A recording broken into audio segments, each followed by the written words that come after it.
Good morning. आवाज आ रही है मेरी? तुम्हारी कम करो तो मेरी आ पाएगी। Good morning. यार देखो, मैं बहुत जूनियर फैकल्टी हूँ यहाँ पर, ठीक है? तो मुझे कोऑपरेट करना, ऐसे डर लगता है मुझे, राइट? सो नया नया आया हूँ अभी, मेरी नौकरी आपके हाथ में। जितना अच्छा आप पढ़ोगे और उतना ज़्यादा मैं चल पाऊंगा। सो स्टार्ट करते हैं। अदर लॉ वाला एक पार्ट है आपके लॉ वाले सब्जेक्ट में, that having a weightage of 30 marks. 3 chapters हमें पढ़ने हैं। जनरल क्लॉज एक्ट, जहां ये सिखाया जाता है कि if certain terms are undefined in a particular law, तो फिर उसे कहां से डिराइव करें। एक है इंटरप्रिटेशन ऑफ द लॉज, कि जो आप इतने सारे लॉज पढ़ते हो उनको समझने का, उनका मतलब निकालने का तरीका क्या होता है। और एक है सबसे इंटरेस्टिंग चैप्टर आपके सिलेबस में, that is FEMA, foreign exchange management act. तो हम स्टार्ट फेमा से ही कर रहे हैं। यहाँ पर कुछ लोग ऐसे हैं जिन्होंने शायद मुझसे शुरुआत में कुछ दिन पढ़ा था इंटरप्रिटेशन। सो अभी क्योंकि बहुत सारे लोगों ने नहीं पढ़ा है और हमें वापस वो पढ़ना भी होगा, तो हम वो सीक्वेंस कंटिन्यू नहीं कर रहे हैं। आपने जो पढ़ लिया दैट इज़ ओके, वो सही ही था जो मैंने आपको पढ़ाया था। उसको यहाँ 2-3 लेक्चर्स में समअप करने की कोशिश करेंगे। डेट टाइम अगर आपको लगे तो आप क्लास भले ही अटेंड मत करना, लेकिन अभी तो हम स्टार्ट कर रहे हैं फेमा से, that is new chapter for everyone. Thank you so much. एक और बात, कुछ लोगों को लगता है कि हमें लॉ के नोट्स बनाने, सो क्या हम नोट्स बनाएं? 1-2 दिन हम पढ़ना स्टार्ट करते हैं, मैं आपको खुद बता दूंगा क्या करना होगा। बेसिकली नोट्स मैंने बना लिए हैं, ठीक है? तो आप मत बनाओ, ठीक है? आप इनको रेफर कर लो।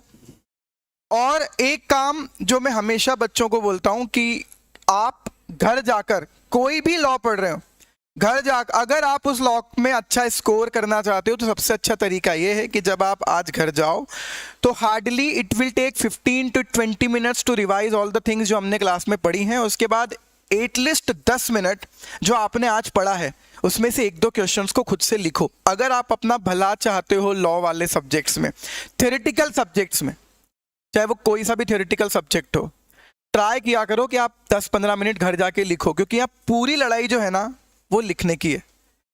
आपको कितना अच्छा आता है उसको वो दिखता ही नहीं, उसको दिखता है आपने 3 घंटे में क्या और कितना अच्छा लिखा है। तो बेटर है हम डेली लिखें।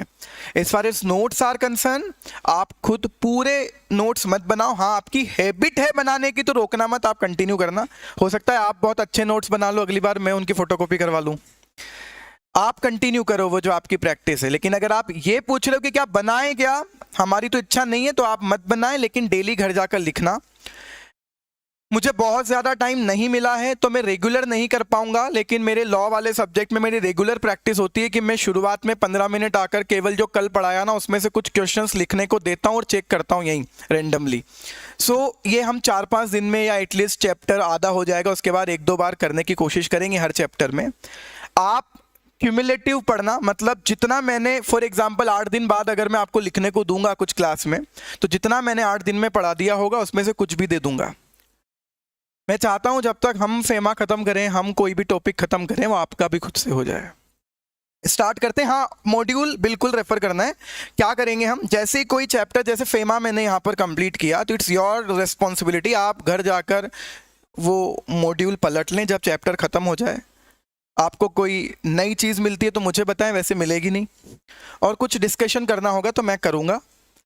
मॉड्यूल हम रेफर करेंगे लास्ट में, मतलब आप जब भी कोई चैप्टर पढ़ लें यहाँ पर पूरा, फिर हम मॉड्यूल देख लेंगे कि देखो ये सब कवर हो गया क्या।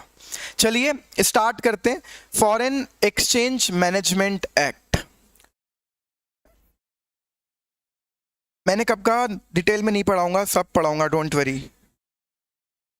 टाइम बहुत कम है इसलिए जल्दी से स्टार्ट करते हैं, काम की बात पर आते हैं। फेमा, आई होप आपने नाम तो सुना होगा। इसके पहले ईयर 2000 तक फेरा चलता था, फॉरेन एक्सचेंज रेगुलेशन एक्ट। वहाँ हमारा इंटेंशन होता था कि foreign exchange is a square asset, बहुत ही कमी है उस चीज की, फॉरेन के करेंसी की। सो हम डर कर उसे रेगुलेट करने की कोशिश करते थे। 2000 के बाद हमने सोचा instead of regulation we should manage it. So according to the FEMA, foreign currency is asset, is an asset. ये एक असेट है, is not a scarce resource, ये एक असेट है। अब इंटेंशन बदला है गवर्नमेंट का ये 2000 के बाद। ऐसा कहा जाता है हिस्टोरिकली कि वाजपेयी जी जब प्राइम मिनिस्टर थे, अटल बिहारी वाजपेयी जी, उनकी गवर्नमेंट का ये कॉन्सेप्ट था, उन्होंने कहा था फेरा को हटाकर फेमा कर दो। अब तो बहुत एस्टेब्लिश्ड लॉ है, आपको नोट्स का पीडीएफ शायद ऑलरेडी मिल चुका है ना? हाँ, तो और है ना, अरे कैसे नहीं मिला? ग्रुप पर डाला, टेलीग्राम ग्रुप पर नहीं हो क्या? अरे अभी आया होगा। हाँ, और मैं बता दूंगा क्या होगा, और आपको जो यहाँ बैठे हैं एटलीस्ट उन्हें तो शायद कल तक आपको हार्ड कॉपी मिल जाएगी इसकी। हार्डली 50 पेजेस हैं, आपको जल्दी भी है तो आप खुद इसकी प्रिंट निकलवा लो ऑनलाइन वाले, ऐसी कोई प्रॉब्लम नहीं है, ठीक है? बाकी ये सॉफ्ट कॉपी आप रेफर करो। चलिए, तो हमें यहां फेमा पूरा नहीं पढ़ाया जा रहा है। फेमा एक बहुत ब्रॉड लॉ है। फेमा के एक्चुअली एक्ट में इतना कुछ लिखा हुआ नहीं है जितना फेमा के अलग अलग रेगुलेशंस में लिखा हुआ है। अभी बहुत इंट्रोडक्टरी पार्ट ही डिस्कस करेंगे, पहले समझ लें एग्जैक्टली है क्या, ये पढ़ने क्या जा रहे हैं। एक मैच्योरिटी आप लोगों में अब तक और आ चुकी होगी कि जब भी हम कोई एक्ट पढ़ते हैं तो हम रेगुलेटर की भी बात करते हैं। एक होता है लॉ और एक होता है रेगुलेटर। एक कंपनीज एक्ट है तो रेगुलेटर एमसीए है, जिसने फिर आरओसीज बना दिए, रीजनल डायरेक्टर बना दिए। अगर एक लॉ है इनकम टैक्स एक्ट तो देयर इज अ रेगुलेटर। अगर एक लॉ है जीएसटी तो there is a regulator, right? अगर फेमा एक एक्ट है there is definitely a regulator, and the regulator of this act is RBI. India में एक इन्वेस्टिगेशन एजेंसी नाम का भी कॉन्सेप्ट आपने कई बार सुना होगा। हमारे यहाँ अलग अलग चीजों को लेकर इन्वेस्टिगेशन एजेंसीज भी होती हैं। आपने कभी एक नाम सुना है prevention of money laundering act? आपने पढ़ा नहीं होगा डेफिनेटली, कवरेज में आपके वो कहीं नहीं है, यहां भी नहीं है, फाइनल में भी नहीं है मेरे ख्याल से। तो prevention of money laundering act का कॉन्सेप्ट होता है कि मनी लॉन्ड्रिंग को रोकें। जो ब्लैक मनी को गलत तरीके से व्हाइट मनी में कन्वर्ट किया जा रहा है उसी को लॉन्ड्रिंग कहते हैं। लॉन्ड्रिंग क्या होती है? To convert any white black money into white, है ना? लॉन्ड्रिंग इसी को कहते हैं, खराब चीज को सही कर देना। तो मनी की लॉन्ड्रिंग का मतलब होता है ब्लैक मनी को व्हाइट में कन्वर्ट कर देना अलग अलग तरीकों से। ये कैसे होता है? ये हम आप ही करोगे, राइट? आप जब आर्टिकलशिप करने जाओगे तब आपको चीजें धीरे धीरे समझ में आएंगी, जब आप सीए बन जाओगे तब पूरी समझ में आ जाएंगी, फिर आप ही करवाओगे, और उसी को रोकना है सरकार को। Prevention of money laundering act, उसमें भी एक इन्वेस्टिगेशन एजेंसी है। उसका नाम अभी बहुत सुनने को मिला होगा आपको पिछले कुछ सालों में, एनफोर्समेंट डायरेक्टरेट, ईडी। ऐसा बोलते हैं ना कि ईडी सीबीआई, जॉइंटली बोला जाता है इनको कि कोई भी मोदी गवर्नमेंट को अपोज करता है तो उसके पीछे ईडी और सीबीआई छोड़ देते हैं, है ना? सो ईडी क्या है? बहुत बड़ा नाम है ईडी, एनफोर्समेंट डायरेक्टरेट, प्रवर्तन निदेशालय हिंदी में बोले तो, एनफोर्समेंट डायरेक्टरेट। ऐसा माना जाता है, रेगुलर लोगों को जो पता है, जो गलत पता है वो ये है कि enforcement directorate is to investigate the matters related to prevention of money laundering act, but this is partial truth. Enforcement directorate investigation agency है for both the law, prevention of money laundering act as well as FEMA. तो FEMA में भी अगर कोई investigation का काम होगा according to this law तो वो भी एनफोर्समेंट डायरेक्टरेट ही करेगा। इसलिए कई बार जब न्यूज़पेपर में न्यूज़ आती है, न्यूज़ चैनल्स में ये बुलेटिन आते हैं कि फेमा का वॉयलेशन था इसलिए एनफोर्समेंट डायरेक्टरेट ने इन्वेस्टिगेशन किया, तो लोगों को डाउट होता है फेमा में ईडी कहां से आ गई। फिर लोग जजमेंटल होते हैं कि मोदी सरकार तो किसी के भी पीछे किसी भी मैटर पे ईडी छोड़ देती है। ऐसे अपने हिसाब से नहीं चल सकता। इन्वेस्टिगेशन इस लॉ में भी होगा और यहां भी एजेंसी वही है जो PMLA, prevention of money laundering act में है। Enforcement directorate is the investigation agency. मैं आपको क्या समझाने की कोशिश कर रहा हूं? पहली चीज ये समझाने की कोशिश कर रहा हूं कि ये फेमा नाम का लॉ आया क्यों, जिस पर मैंने अभी कोई बात नहीं की। अभी मैं उसके ब्रॉडर एस्पेक्ट समझा रहा हूं कि फेमा एक लॉ है जो फॉरेन एक्सचेंज को मैनेज करने की कोशिश करता है, और यहां पर रेगुलेटर कौन है? आरबीआई। डाउट ये आता है हमें क्यों पढ़ा रहे हैं, क्योंकि फेमा हर उस ट्रांजेक्शन पर एप्लीकेबल है जब भी या तो इंडिया के बाहर फॉरेन करेंसी जा रही है या इंडिया में कोई फॉरेन करेंसी आ रही है। आप लोग तो कस्टम ड्यूटी भी पढ़ोगे ना, नाम सुना होगा आपने custom duty. Whenever you export and import anything, custom duty apply होती है। कस्टम ड्यूटी तो टैक्स को लेकर प्रोविजन है, लेकिन फेमा का मैटर क्या है कि जब आप इंपोर्ट या एक्सपोर्ट करोगे तो या तो इंडिया के बाहर फॉरेन करेंसी जाएगी या इंडिया में फॉरेन करेंसी आएगी, और उसी फॉरेन करेंसी को क्या आप अपने पास रख सकते हो, क्या आप किसी से भी ले सकते हो, क्या उस फॉरेन करेंसी का आप कोई भी यूज कर सकते हो? ये जो कॉमन क्वेश्चन है हमारे दिमाग में, इन्हीं का आंसर है फेमा में। How to deal with the foreign currency is regulated by this act FEMA. तो सबसे पहले तो पहला पैराग्राफ इस बारे में है कि इस लॉ का इंट्रोडक्शन हम जानने की कोशिश करेंगे, एग्जैक्टली पढ़ाना क्या चाहते हैं, इस लॉ को बनाया क्यों था। तो ये पहला पैराग्राफ तो मैं अभी स्किप ही कर रहा हूं। गवर्नमेंट 1991 में, यू रिमेंबर, लिबरलाइजेशन लाई थी, और उसी टाइम हमने फॉरेन एक्सचेंज को फ्रीली मूव करने की परमिशन दी थी। हमने कहा था यार फ्री ट्रेड करो, अब now the global economy is for you, आपको जहां ट्रांजेक्शन करना है करो। तो हमें पता था लोग एक्सचेंज इंपोर्ट भी करेंगे और एक्सपोर्ट भी करेंगे, और इंपोर्ट करेंगे तो हमसे डॉलर मांगने आएंगे, और एक्सपोर्ट करेंगे तो हमारे यहाँ डॉलर आएंगे। इस एक्ट में जब भी हमारे लेक्चर्स में मैं डॉलर नाम लूं, उसका मतलब डॉलर नहीं होगा, उसका मतलब होगा फॉरेन करेंसी, ठीक। सो हमें पता था कि ये सब होने वाला है, इसलिए हमने फेरा बनाया। बाद में हमें उसमें प्रॉब्लम्स दिखी तो हम मैनेजमेंट पर आ गए। एक और इंटरेस्टिंग बात है, ये आप सब लोग समझ लें, कई बच्चों को एक गलतफहमी होती है, खैर ये फाइनल में जाके तो आप सीख ही जाओगे जब एफएम पढ़ोगे फाइनल का। अभी भी आप समझ लें, हमारी देश की सरकार या हमारे रेगुलेटर फॉरेन करेंसी की रेट तय नहीं करते हैं। We don't decide the price of the foreign currency. $1 80 रुपए का है, अगर हमें, हाँ 83 रुपीज, बहुत बढ़िया, $1 83 रुपीज का है। अगर हमारे कंट्रोल में होता, if we are there to decide the rate, तो हम लिखते ₹1 इक्वल टू $83, राइट? हाँ ना, it's very simple. So we don't decide the rate, we just try to manage the factors which affect the exchange rate। हम उन factors को manage करने की कोशिश करते हैं जिनकी वजह से करेंसी की रेट अफेक्ट होती है। जैसे जैसे देश में इंपोर्ट बढ़ते हैं, फॉरेन करेंसी की रिक्वायरमेंट ज़्यादा होती है, फॉरेन करेंसी की डिमांड ज़्यादा होगी, तो डेफिनेटली उसकी वैल्यू बढ़ेगी। हम अभी नेट इंपोर्टर है, नेट एक्सपोर्टर्स नहीं है, हमारा बैलेंस ऑफ पेमेंट डेफिसिट में है, सरप्लस में नहीं है, तो हमें इंपोर्ट ही ज्यादा करना होता है। सो ये भी आप समझ लें कि हम डॉलर की रेट, किसी भी करेंसी की रेट तय नहीं करते हैं, हमारी करेंसी फ्री है, मार्केट फैक्टर्स हमारी करेंसी की रेट डिसाइड करते हैं। यस, जस्ट लाइक जो स्टॉक एक्सचेंजेस होते हैं वहाँ स्टॉक की रेट अफेक्ट होती है मार्केट फैक्टर्स की वजह से, यहाँ स्टॉक की जगह क्या है, फॉरेन करेंसी, वो इस मार्केट में अफेक्ट होती है। So we try to manage the factors which affect the rate of the currency. हाँ भाई, अच्छा,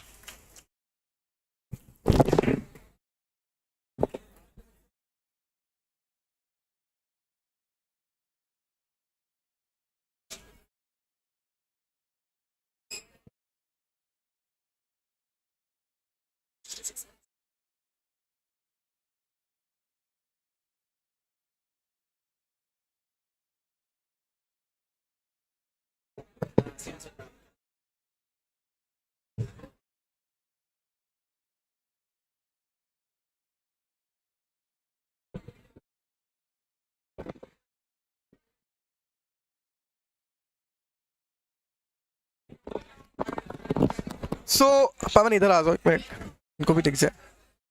सो ये पवन है, इन्होंने अभी both group first attempt pass किया with a score of 466 marks. 466 marks. So I asked to Pawan कि क्या आप कुछ बोलना चाहते हो, तो इन्होंने बोला मैं तो कुछ नहीं बोलना चाहता, मैं क्या क्यों ही बोल लूं, मैं तो पास हो गया। बहुत अच्छा एटीट्यूड लगा मुझे। तो इसने बोला इनको कुछ पूछना हो तो आंसर कर दूंगा, मुझे कुछ नहीं बोलना ऐसा। So if you want to ask anything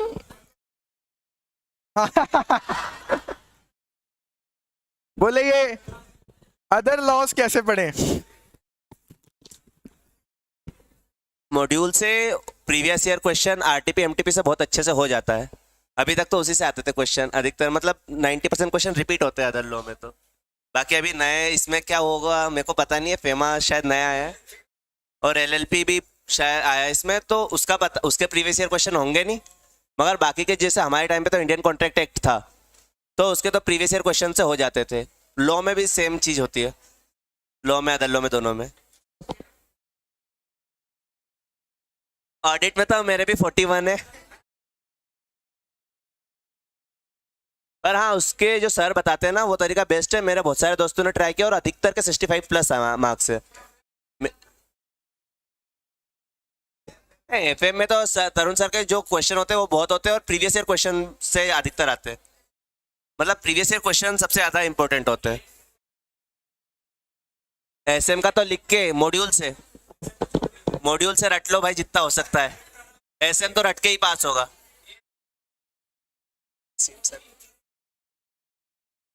S में भी वही है क्वेश्चन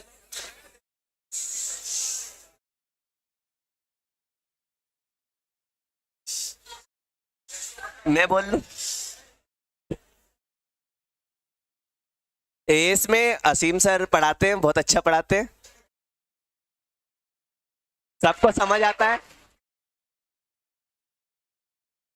सबको समझ आता है। पर जब तक आप क्वेश्चन प्रैक्टिस नहीं करोगे तब तक वो आगे पार्ट पीछे सपाट होते रहेंगे। एएस में तो लिखने पड़ेंगे एएस के क्वेश्चन, जब तक आप नहीं लिखोगे उसमें सब ये होगा। थ्योरी के जितने भी सब्जेक्ट है मेरे अधिकतर अच्छे मार्क्स थ्योरी में ही थे। मैंने उसमें इको में मेरे 30+ होंगे 40 में से, आपको शायद हट चुकी है इनको इको। हाँ एसएम में भी मेरे ईआईएस मेरा अधिकतर छूट गया था, तो मेरे को एसएम में 35 जो हमको लिखने का होता वो थ्योरी होती थी, 30 नंबर के एमसीक्यू होते थे, तो 35 में से मेरे को आराम से 25 से 30 मार्क्स तक आए होंगे। इसलिए मैं बोल रहा हूँ एसएम में तो लिख के बिना लिखे कुछ भी नहीं होगा। एसएम में ऐसा होगा फिर आप कीवर्ड लैक करोगे अगर आप लिखोगे नहीं तो। कीवर्ड से सबसे ज़्यादा मार्क्स आप ऑब्टेन कर सकते हो एसएम में तो। और ऑडिट में भी सेम है। ऑडिट में ज़्यादा खतरनाक इसलिए क्योंकि उसके अगर आपने कीवर्ड नहीं मिले तो आपको मार्क्स 0 भी हो सकते हैं, आपने भले कितने अच्छा आंसर लिखा हो। सेम चीज़ मेरे साथ हुई है, मैंने 2-2 पेज के भी आंसर लिखे, कुछ आंसर बहुत सारे, पर वो मेरे को पता है वो बेकार है, मेरे को पता है बेकार है। एक सीरियस चीज़ बोलना चाहूँगा, सीरियस है, मतलब जब तक अगर आपने लिखने की प्रैक्टिस नहीं की, मेरे बहुत सारे दोस्त थे जो आराम से बहुत आराम से 450+ आराम से स्कोर कर सकते थे।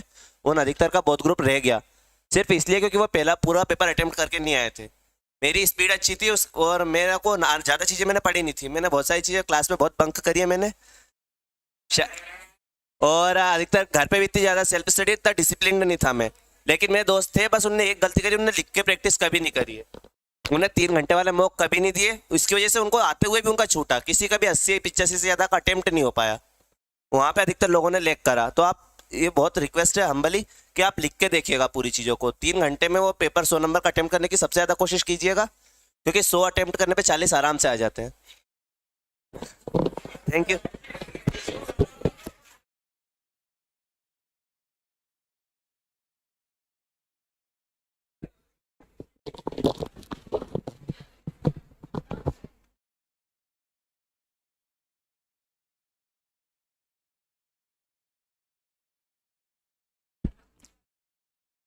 किसी के भी मजे ले सकते हो तुम, जिसको नहीं जानते उसके भी। तो हमको तो तुम जानते हो, हमारे तो तुम क्या ही हाल कर सकते हो।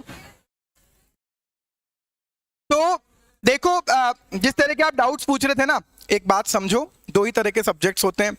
एक वो सब्जेक्ट जिसमें समझना है, और उसके बाद परफॉर्म करना है। और एक ऐसे सब्जेक्ट जिसमें आपको कितना समझ में आए कोई इम्पोर्टेंस नहीं रखता, है ना, है ना। ये आपको बात समझ में आ चुकी है ना। बस यही गलती करते हैं बच्चे कि जब चीज़ समझ में आ चुकी तो उसको एड्रेस नहीं कर रहे। मैं कई बार एक लाइन बोलता हूँ कि कोई भी पानी में डूबने की वजह से कोई भी नहीं मरता, मरता तब है जब उसे तैरना नहीं आता। सो कोई भी किसी प्रॉब्लम की वजह से फेल नहीं होता। प्रॉब्लम सबके साथ है, फेल वो होता है जो उस प्रॉब्लम को एड्रेस नहीं करता है। आपको प्रॉब्लम पता है, कुछ सब्जेक्ट्स टेक्निकल हैं, आपको पता है अकाउंट्स, एफएम, कॉस्टिंग बिना प्रैक्टिस के नहीं होगी, प्रैक्टिस करो। आपको पता है स्ट्रेटेजिक मैनेजमेंट, ऑडिट का कुछ पार्ट, ये ऐसे सब्जेक्ट्स हैं जिसमें आपको चीज़ें याद करनी हैं, हाँ रटनी है, ठीक है, तो रटो। ये सिंपल मतलब ये सिंपल सी चीज़ है, इस पर आप चाहे 50 बार किसी से भी सुन लो, बात इतनी सी है कि जो रटना है उसको रटना है। डाउट आता है 10 बार रट लिया फिर भूल जाते हैं, गलत सोचते हो आप एक बार पढ़ो किसी चीज को, आप एसएम पहली बार पढ़ो। मुझे नहीं पता दीपक सर किस इंटेंशन से या किस ओरिएंटेशन से आपको पढ़ा रहे हैं, प्रतीक सर सॉरी। सो मुझे नहीं पता वो किस तरीके से पढ़ा रहे हैं, कोई भी कैसे भी पढ़ा ले, फाइनल बात यही है कि वो आपको एक लिमिट तक आकर समझा सकते हैं, उसके बाद आपका काम है उसको याद करो। पहली बार याद करो, दूसरी बार याद करो। कोई चैप्टर आप पहली बार पढ़ रहे हो ना एसएम का, it may take 2 hours to read it, आप चौथी बार पढ़ो उसमें आधे घंटे लगेगा। भूलोगे आप फिर भी, 5वीं बार पढ़ो फिर भूलोगे, लेकिन 5वीं बार आप वो 20 मिनट में पढ़ सकते हो। आप 8वीं बार पढ़ो आप फिर भूलोगे, लेकिन आप 9वीं बार उसको 10 मिनट में पढ़ सकते हो। सो रिवीजन क्या करता है, रिवीजन की फ्रीक्वेंसी आपके रिवाइज करने के टाइम को खत्म कर देता है, कम कर देता है। और आपको क्या चाहिए, कोई भी इतना बेवकूफ नहीं है, यहां तक आप आ गए हो, चाहे बादाम खा रहे हो या नहीं खा रहे हो, एक दिन आपको जो कल पढ़ा है वो आज याद रहेगा। और मैं बच्चों को यही बोलता हूं कि आपको 25 दिन कोई चीज़ याद ही नहीं रखनी है, आपको कोई भी चीज़ एक ही दिन याद रखनी है, आज पढ़ के कल तक। आप जबरन में अपने आप को जज कर रहे हो कि मेरे को 5 दिन याद नहीं रहता। असीम सर ने आकर कुछ एस का पूछा, मुझे याद नहीं आया, ये होगा, हमारे साथ भी होता था। फिर असीम सर डांटते, हमें भी डांटते थे, फिर असीम सर ताने देते, हमें भी देते थे हमें भी देते थे, नहीं हो पाएगा हमें भी बोलते थे। आपकी क्लास तो शाम को लगती तो आप फिर भी सहन कर लेते हो, हम सुबह 6:45 बजे पढ़ने आते थे उनको 6:45 पर, और सुबह 6:45 पर सर्दी में आते थे पढ़ने, और सबसे पहली बात सुनते थे नहीं हो पाएगा, तो हम गुस्से में बोलते थे साला हम जगते क्यों है सुबह सुबह, ये सुनने के लिए कि हमसे नहीं हो पाएगा।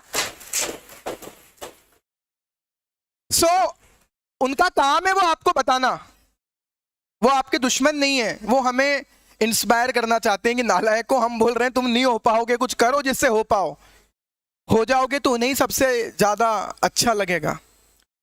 आज ये नाटा सर, असीम सर, तरुण सर जहां भी जाते हैं और अगर हम साथ में रहते हैं तो बहुत प्राउड से बोलते हैं कि यार इनको हमने पढ़ाई, हमारे साथ पढ़ा रहे हैं।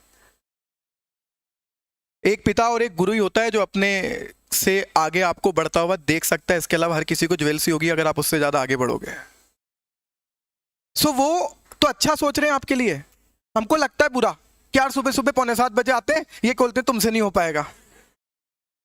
सही कह रहे हैं वो, क्योंकि उनको आदत दिख रही है अपनी, नहीं हो पाएगा, करना पड़ेगा हमको। तो मुझे नहीं पता, आप एक बात समझो, वसीम सर ताने मार रहे हैं, हमको एकदम डिप्रेशन में चल जाते हैं, हम अपने आप को जज करते हैं हर पॉइंट पर। आप बिल्कुल उस टाइम टेंशन लो, लेकिन in back of your mind आपके दिमाग में एक बात समझ लो, आपके और मेरे दिमाग में रैम थोड़ी फिट है कंप्यूटर जैसे, जो कोई सी भी चीज रैंडमली कहीं से भी एक्सेस करके ले आएगी।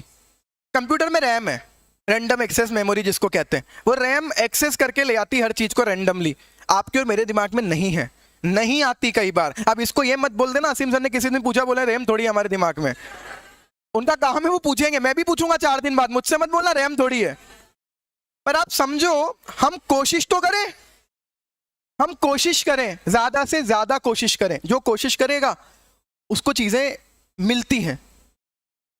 एक दिन तो आपको याद रहता है ना, तो इतना रिवाइज करो किसी भी चीज को कि एक दिन पहले पूरा सब्जेक्ट आप रिवाइज कर पाओ, तो एक दिन सबको सब याद रहता है। अभी आप 7 से 8 सब्जेक्ट में जीते हो, इसलिए टेंशन है। अरे उसके अलग अलग पार्ट भी तो हैं, इनकम टैक्स, जीएसटी, 2 पार्ट पढ़ी तो रहे हो।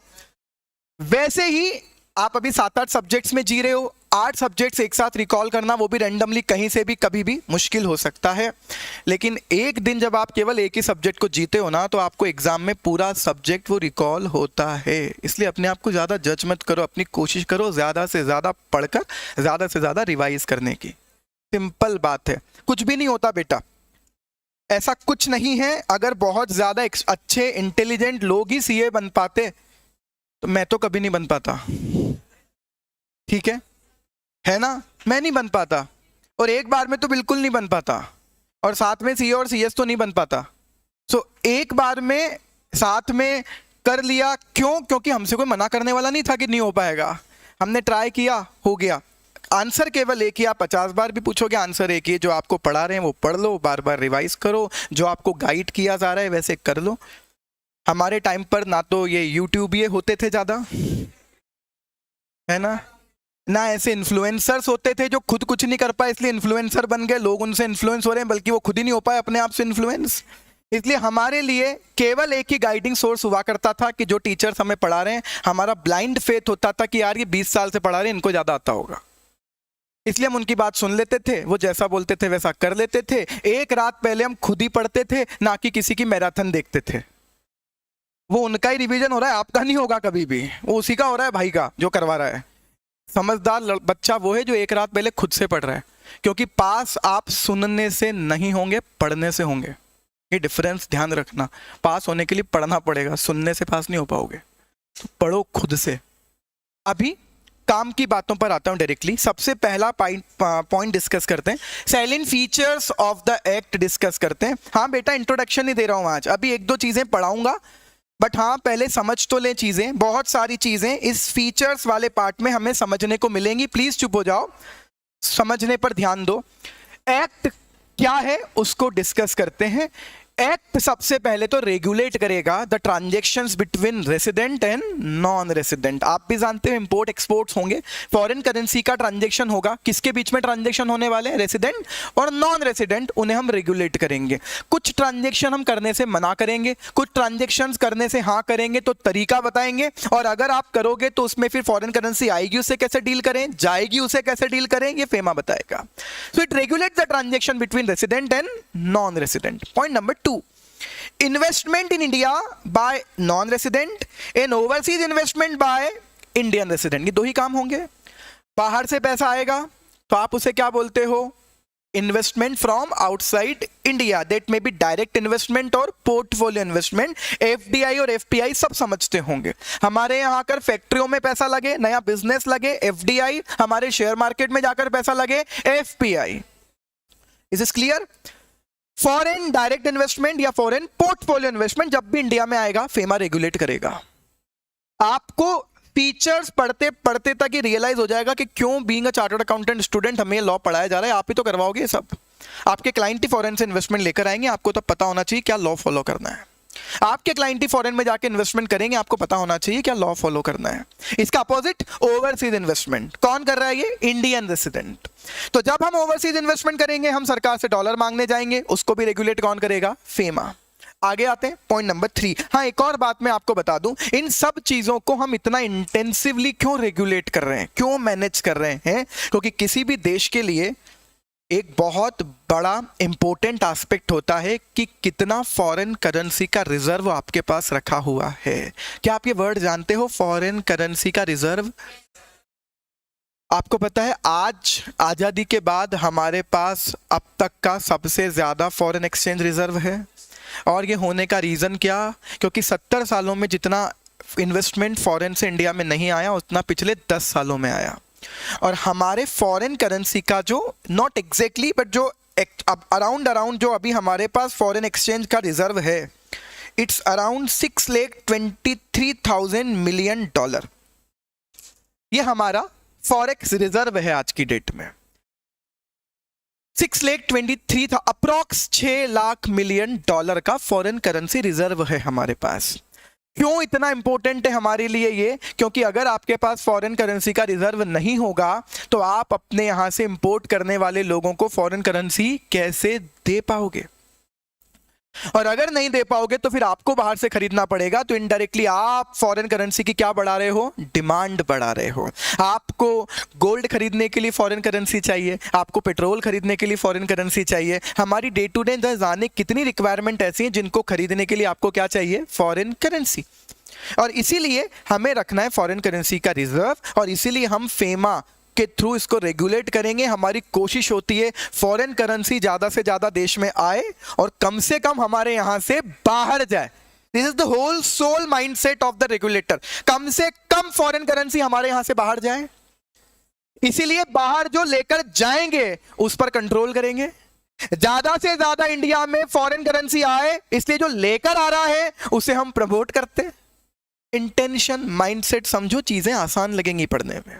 अभी हम जब बाद में जाके प्रोहिबिशंस की बात करेंगे कि इस चीज के लिए पैसा नहीं देंगे, इस चीज के लिए पैसा नहीं देंगे, आपको डाउट होगा मेरी इच्छा, मेरे को पैसा चाहिए, आप देने से मना क्यों कर रहे हो? माइंडसेट अगर आज पहले दिन समझ लोगे, डाउट नहीं आएगा। हमारा इंटेंशन ही क्लियर है, हम बाहर जाने से रोकना चाहते हैं फॉरेन करेंसी, और इंडिया में लेकर आना चाहते हैं फॉरेन करेंसी ज्यादा से ज्यादा। Next point number 3, freely permissible transactions on current account subject to reasonable restriction. अब जैसे ये लाइन आई आप बोलोगे ये सब अब ऊपर से जा रहा है, कुछ भी समझ नहीं आ रहा। अब समझने के लिए दो चीजें डिस्कस करते हैं, करंट अकाउंट ट्रांजैक्शन और कैपिटल अकाउंट ट्रांजैक्शन। फेमा के दो बेसिक फ्रेमवर्क हैं, पिलर हैं इस लॉ के, करंट अकाउंट और कैपिटल अकाउंट ट्रांजैक्शन। फेमा पढ़ना है तो सबसे अच्छे से ये दो नाम समझ में आने चाहिए। अभी मैं डेफिनेशंस भी डिटेल में नहीं पढ़ा रहा हूं, एक्सप्लेनेशन दे रहा हूं सारे। अगर आप फॉरेन में घूमने जा रहे हो, मालदीव्स, बहुत बढ़िया, लक्षद्वीप जाएंगे, बताओ आप, एक व्यक्ति के कहने से लोगों ने अपना हॉलिडे डेस्टिनेशन बदल लिया, क्या बोलते हो? और लोग उसको हराने का सोच रहे हैं। कितनी अजीब सी बात है, एक व्यक्ति के कहने से लोग हॉलिडे डेस्टिनेशन बदल दें। तो मालदीव नहीं जा रहे सर अब। तो देखो, आप बातों बातों में समझो, अगर आप मालदीव घूमने, सर हम तो वैसे भी नहीं जा रहे थे, इंडिया में 27% लोगों ने पिछले 10 दिन में बोला है कि हमने मालदीव की ट्रिप कैंसिल कर दी, सोशल मीडिया पे जो लोग कह रहे हैं, जबकि इंडिया में टोटल 7% पर लोगों के पास पासपोर्ट है। राइट। सो पहली बार है जब किसी पॉलिटिकल रीजन की वजह से लोगों ने मालदीव की ट्रिप कैंसिल की। इसके पहले फाइनेंशियल रीजन की वजह से कैंसिल किया करते थे, राइट। सो मालदीव नहीं जा रहे, बट आप समझो कि जब आप फॉरेन करेंसी में घूमने जाते हो ना, देश को एक नुकसान होता है। क्या नुकसान होता है? हमारी फॉरेन करेंसी बाहर जाती है। जब आप डेस्टिनेशन वेडिंग फॉरेन में जाके करते हो ना, आपकी और हमारी सरकार को नुकसान होता है, क्योंकि फॉरेन करेंसी बाहर जाती है।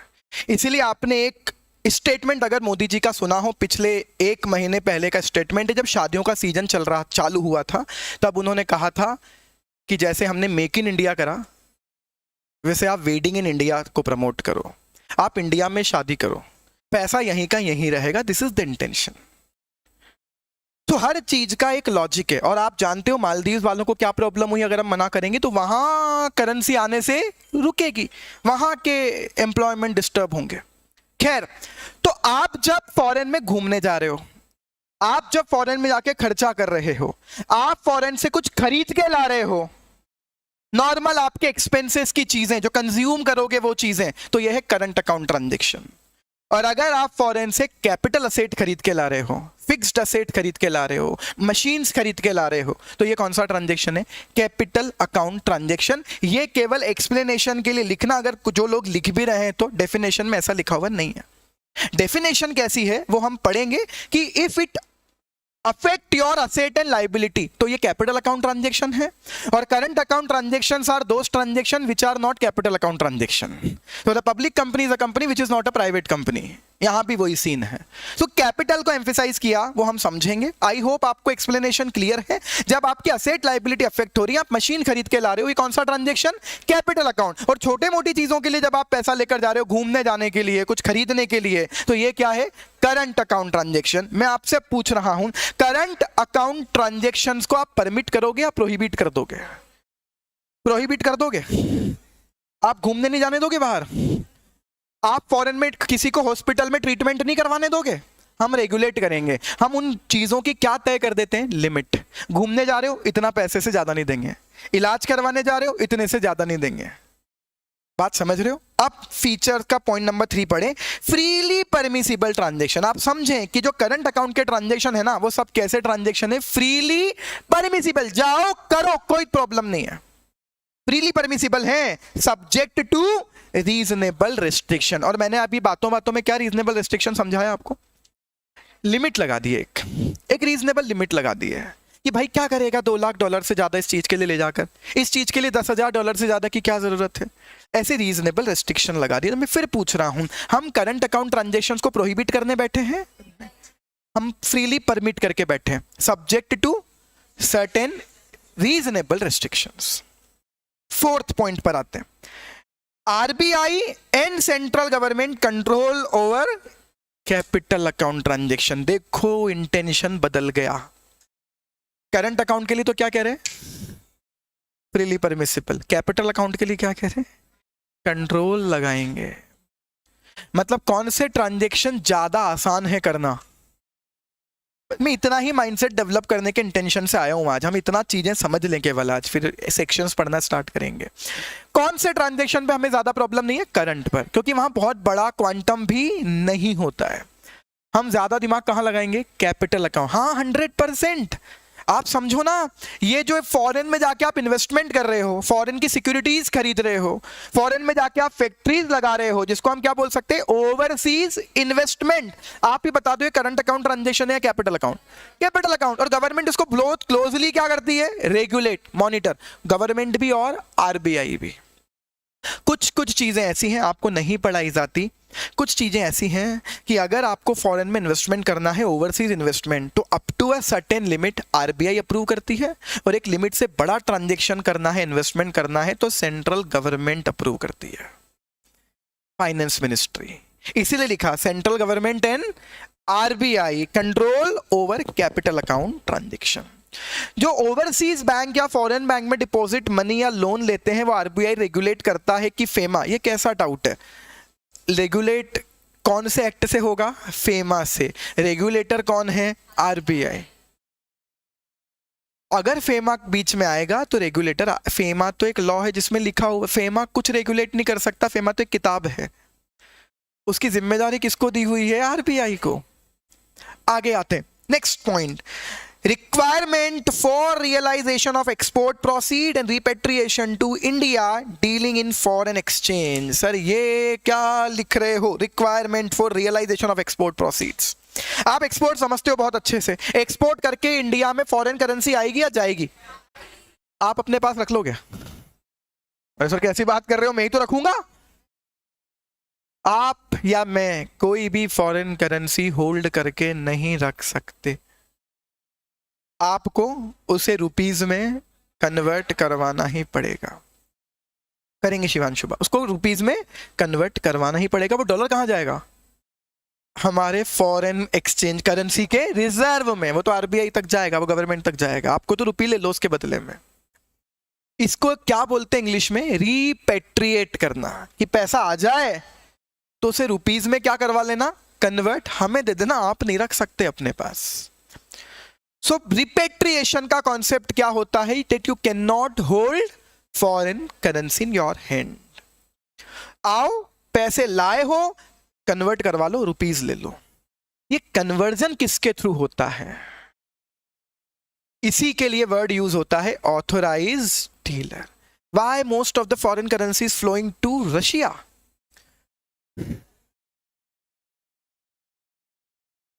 तो करेंगे इस बारे में। बस बस बस, इतना खुश क्यों हो रहा है? करेंगे। अभी देखो हम लॉ पर रेस्ट्रिक्टेड रहे। एक सृष्टि कह रही है हमारे यहां ना 150 कैनेडियन डॉलर रखे हुए हैं, ये आप रख सकते हो एक बहुत लोअर लिमिट तक। न्यूमिस्मेटिक वैल्यू है इसकी, केवल एक नाम मात्र की वैल्यू के लिए आपने रखा हुआ है। आपने उसको डील करने के पॉइंट ऑफ व्यू से नहीं रखा हुआ है। आपने अपने उसको वॉलेट में केवल इसलिए रखा हुआ है, आपके वॉलेट में जो रखा हुआ है इसलिए रखा हुआ है कि आप किसी को दिखा पाओ कि देखो मेरे पास सीएडी है, कैनेडियन डॉलर है। इसको आपने किसी को नुकसान पहुंचाने के उद्देश्य से रखा हुआ नहीं है, इसमें डील करने के ऑब्जेक्ट से रखा हुआ नहीं है। गिफ्ट मिले भाई से, हाँ बिल्कुल रख सकते हो। लिमिट्स हैं सुमित उन चीज़ों की। और एक बात और मैं आपसे रिक्वेस्ट करूंगा, मेरे पास बहुत कम टाइम है, इसलिए आप जितने डाउट्स लॉ तक रेस्ट्रिक्टेड रखोगे अच्छा होगा। दूसरी बातें हम बहुत ज़्यादा कर सकते हैं, लेकिन मैं फिर भी कर सकता हूं, आपके पास टाइम नहीं है। सो आप जितना रेस्ट्रिक्टेड रहोगे, आप ये मान लो कि मुझे आता ही नहीं इसके बाहर का कुछ भी, ठीक है, पर ये जो आता है जिससे आप एग्जाम में पास हो जाओगे, ये मुझे पूरा आता है। ठीक, इस पर कॉन्सेंट्रेट करते हैं, क्योंकि बेटा टाइम सीरियसली बहुत कम है, बहुत कम टाइम दिया है मुझे। हम ट्राई करेंगे पूरा उसको अच्छे से यूटिलाइज करने का। आपके डाउट जितने सेंट्रिक रहेंगे इस चीज को लेकर। हाँ, रिपेट्रिएशन करवाने की कोई डेडलाइन होगी, सब चीजों की डेडलाइन होती है। हाँ, इसी बात का तो लॉ बना हुआ है। आपके जितने भी क्वेश्चंस है ना, इन सबके आंसर रेगुलेशंस में, फेमा के एक्ट की पावर को यूज करके आरबीआई रेगुलरली फेमा के रेस्पेक्ट में क्या बनाता है, रेगुलेशन। हर चीज के रेगुलेशंस बने हुए हैं। बाहर से पैसा कैसे आएगा, यहां से पैसा कैसे जाएगा, किसके पास जाओगे, किस लिमिट तक जाओगे। सो अब एक काम का वर्ड सीखते हैं, ऑथोराइज्ड डीलर, शॉर्ट में इन्हें कहा जाता है एडी, ऑथोराइज्ड डीलर। कौन होते हैं ऑथोराइज्ड डीलर, नाम से क्लियर है, who are authorised to deal in foreign currency and who authorise them, RBI. They are authorised to deal in foreign currency. ये ऑथोराइज्ड डीलर बेसिकली दो नाम से जाने जाते हैं, एक ऑथोराइज्ड डीलर और एक मनी चेंजर। आप एक बात बताओ, कोई फॉरेन का पर्सन इंडिया में घूमने आया, आके यहां रेडिसन होटल में रुका, उसके पास $1000 है, वो कह रहा है मेरे को 56 जाना है, पोए जलेबी खा के आऊंगा, तो मेरे को तो 100 रुपए चाहिए। 56 वाला कोई भी शॉपकीपर उससे डॉलर एक्सेप्ट कर सकता है? सो सिंपल आंसर है कि नहीं कर सकता। ऐसा हम पढ़ेंगे सेक्शन 3 में, पढ़ेंगे, नहीं कर सकता। तो अब ये बेचारा क्या करे, ये तो आ गया इंडिया में, ये करे क्या? अब हो सकता है रेडिसन होटल वाले को परमिशन हो कि तुम एक दिन में $10,000 तक एक्सचेंज कर सकते हो। तो वो रेडिसन वाले को क्या देगा, आप बताओ? रेडिसन वाले को वो क्या दे दे? केवल डॉलर दे दे। और रेडिसन वाला उसको क्या दे देगा? रेडिसन वाला उसको रुपीस दे देगा, बिना किसी टेंशन के। रेडिसन वाला ऑथोराइज्ड डीलर हुआ क्या? नहीं, ये हुआ मनी चेंजर। सर हमको नहीं समझ में आया मनी चेंजर कौन और ऑथोराइज्ड डीलर कौन। समझो, नाम से ही कनेक्ट करने की कोशिश कर रहा हूं। ऑथोराइज्ड डीलर वो जो डील कर सकता है फॉरेन करेंसी में। डील एक बड़ा वर्ड है। डीलर मतलब आपको फिक्स असेट खरीदनी है, इसके पास चले जाओ, ये कन्वर्ट करके दे देगा। आपको $10 लाख के बदले में 8 करोड़ रुपए चाहिए, इसके पास चले जाओ, ये दे देगा। आपको 10 करोड़ रुपए के बदले में $12 लाख चाहिए, इसके पास चले जाओ, ये दे देगा। कौन है ये? Authorised to deal. डील कर सकता है, चाहे कोई भी कैपिटल अकाउंट ट्रांजैक्शन हो, कोई भी करंट अकाउंट ट्रांजैक्शन हो। लेकिन मनी चेंजर वो हैं जो केवल एक बहुत सर्टेन लिमिट तक आपकी करेंसी को चेंज कर सकते हैं हमारी डोमेस्टिक करेंसी के साथ में। तो बहुत बड़े बड़े होटल्स, रेस्टोरेंट्स, इनको मनी चेंजर का लाइसेंस मिला हुआ होता है। लेते हैं आगे से वो ही लेंगे जिनके यहाँ फॉरेन टूरिस्ट आते हैं, तो वो लेते हैं लाइसेंस। उसमें भी 2 तरह के लाइसेंस मिलते हैं, फुल फ्लेजेड मनी चेंजर और रेस्ट्रिक्टेड मनी चेंजर। आप समझ लें, सारी टर्म्स समझ में आनी चाहिए। यहां तो जितना है उतना हम पढ़ ही लेंगे, ये सारी टर्म्स अभी आपको समझा रहा हूं। सेक्शन नंबर याद रखने की जरूरत है क्या? मैं फेमा के सेक्शंस तो आपको याद करवा दूंगा क्योंकि बहुत कम है। उसके बाद फिर जैसे जैसे दूसरे लॉज में जाएंगे आप देख लेना याद करना है क्या आपको। इसके तो हम याद कर लेंगे, बहुत आसान है इनको याद करना। चलिए, तो मनी चेंजर भी 2 तरह के होते हैं, फुल फ्लेजेड और रेस्ट्रिक्टेड। फुल फ्लेजेड वो है जो करंट अकाउंट ट्रांजैक्शन का कोई भी ट्रांजैक्शन आपके साथ कर सकता है। आप आओ, उसको डॉलर दो, आपको रुपी दे देगा, आप उसको रुपी दो, आपको डॉलर दे देगा। लेकिन जो रेस्ट्रिक्टेड मनी चेंजर हैं वो केवल आपसे डॉलर लेके रुपी दे सकते हैं, वो रुपी को डॉलर में कन्वर्ट नहीं कर सकते। आई थिंक समझ में आ गया होगा। वापस रिपीट कर देता हूं, जो याद करने का होगा, जो सिलेबस का पार्ट होगा, उसको हम ऐसे नहीं पढ़ेंगे। आज मैं आपको बेसिक एक्सप्लेनेशंस दे रहा हूं। ऑथराइज्ड डीलर की कोई लिमिट नहीं होती, वो कैपिटल अकाउंट, करंट अकाउंट, सारे ट्रांजैक्शंस के लिए फॉरेन करेंसी कन्वर्ट करता है आपकी। मनी चेंजर बहुत ही रिस्ट्रिक्टेड यूज के लिए होते हैं, just to help the people. अरे यार आप समझो ना, कोई फॉरेन का टूरिस्ट यहाँ घूमने आया, वो बैंक जाए क्या कन्वर्ट करवाने? उसके 2 दिन तो आप ऐसे ही खराब कर दोगे। जहां जाता है पहले उसको बैंक जाना पड़ता है, नहीं जाएगा वो। होटल्स रेस्टोरेंट्स वालों के पास लाइसेंस होता है, कुछ लोगों के पास। मनी चेंजर कहलाते हैं ये लोग। मनी चेंजर 2 तरह के होते हैं, एक मनी चेंजर जो डॉलर लेके रुपी भी दे सकता है और रुपी देके डॉलर भी दे सकता है, ये full fledged money changer. Restricted money changer कौन? जो केवल डॉलर एक्सेप्ट करके रुपीज दे सकता है, वो रुपी के बदले में डॉलर नहीं देगा। मैं मान लूं क्लियर है? तो authorised dealer include money changer also. हम पढ़ेंगे कल डेफिनेशन, अभी हमारा टारगेट है हम फीचर समझ लें आज केवल इस एक्ट के। आगे आते हैं तो देखो क्या लिखा था कि आपको जब भी एक्सपोर्ट प्रोसीड रियलाइज हो, आप उसको इंडिया में क्या कर देना? रिपेट्रिएट।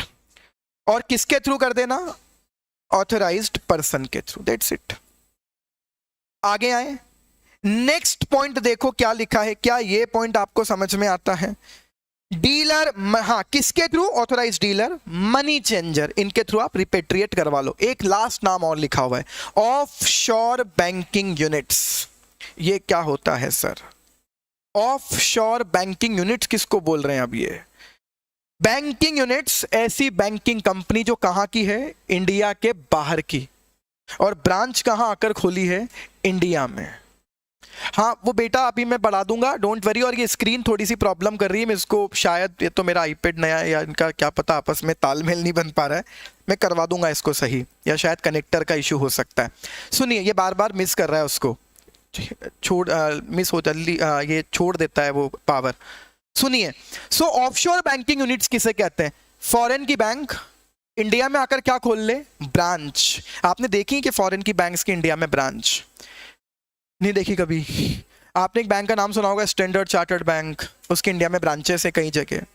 तो अगर स्टैंडर्ड चार्टर्ड की इंडिया में कोई ब्रांच है, तो स्टैंडर्ड चार्टर्ड कौन सी बैंक है? Foreign bank. और उसकी इंडिया में ब्रांच को क्या कहा जाएगा? Offshore banking unit. क्या उसके थ्रू भी आप मनी चेंज करवा पाओगे? 100% वो भी करते हैं, हमारी बैंक्स कर सकती हैं तो वो वाली बैंक्स भी कर सकती हैं। तो ये कहलाते हैं offshore banking units. Next matter पर आते हैं, फिर क्या लिखा है और किस चीज के प्रोविजन होंगे इस लॉ में? Adjudication and compounding of offence. I think ये 2 वर्ड सुने होंगे आपने।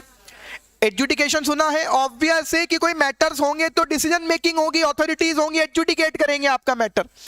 तो इस लॉ में केवल प्रोविजंस रेगुलेशन के नहीं है, एडजुडिकेशन के भी हैं, और गलती हो जाए तो उसकी कंपाउंडिंग के भी हैं। कंपाउंडिंग समझते हो नहीं समझते आप?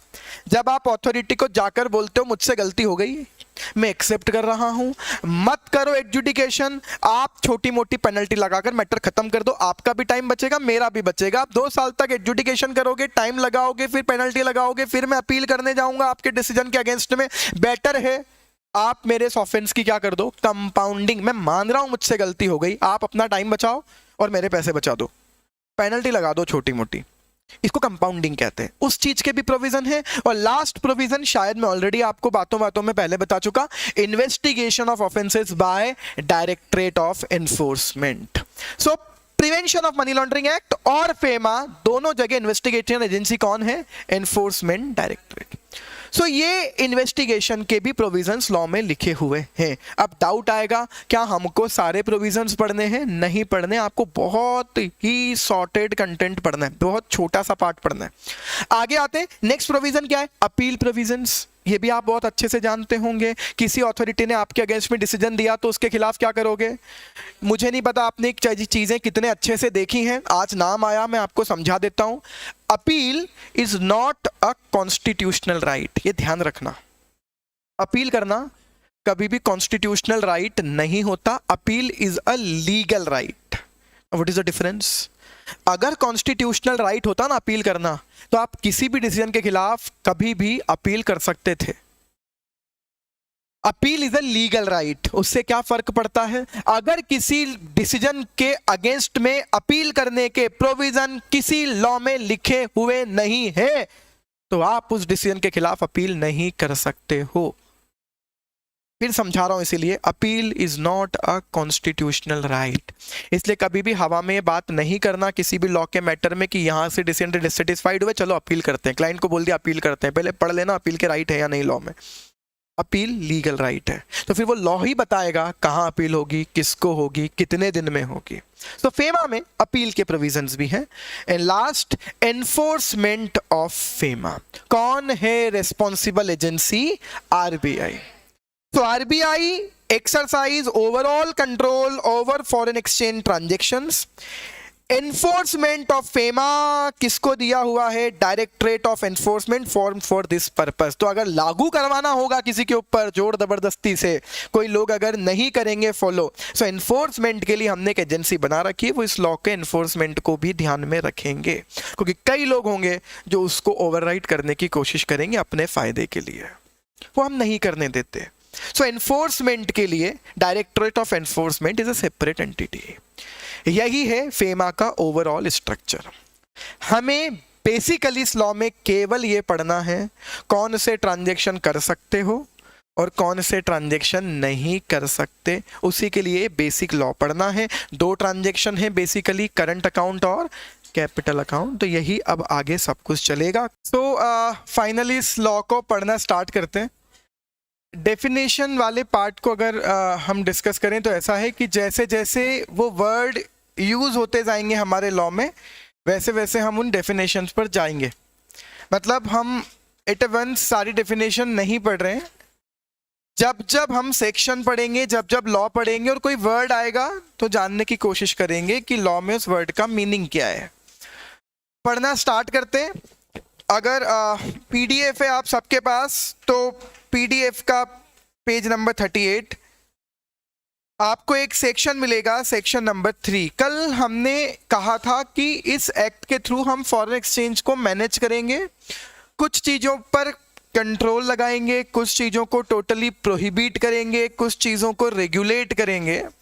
तो आज देखना स्टार्ट करते हैं फाइनली कि कहा क्या है इन्होंने। तो सबसे पहला सेक्शन पढ़ते हैं, सेक्शन 3। देखते हैं किस चीज को करने से मना कर रहे हैं। सेक्शन 3 पढ़ना स्टार्ट करते हैं।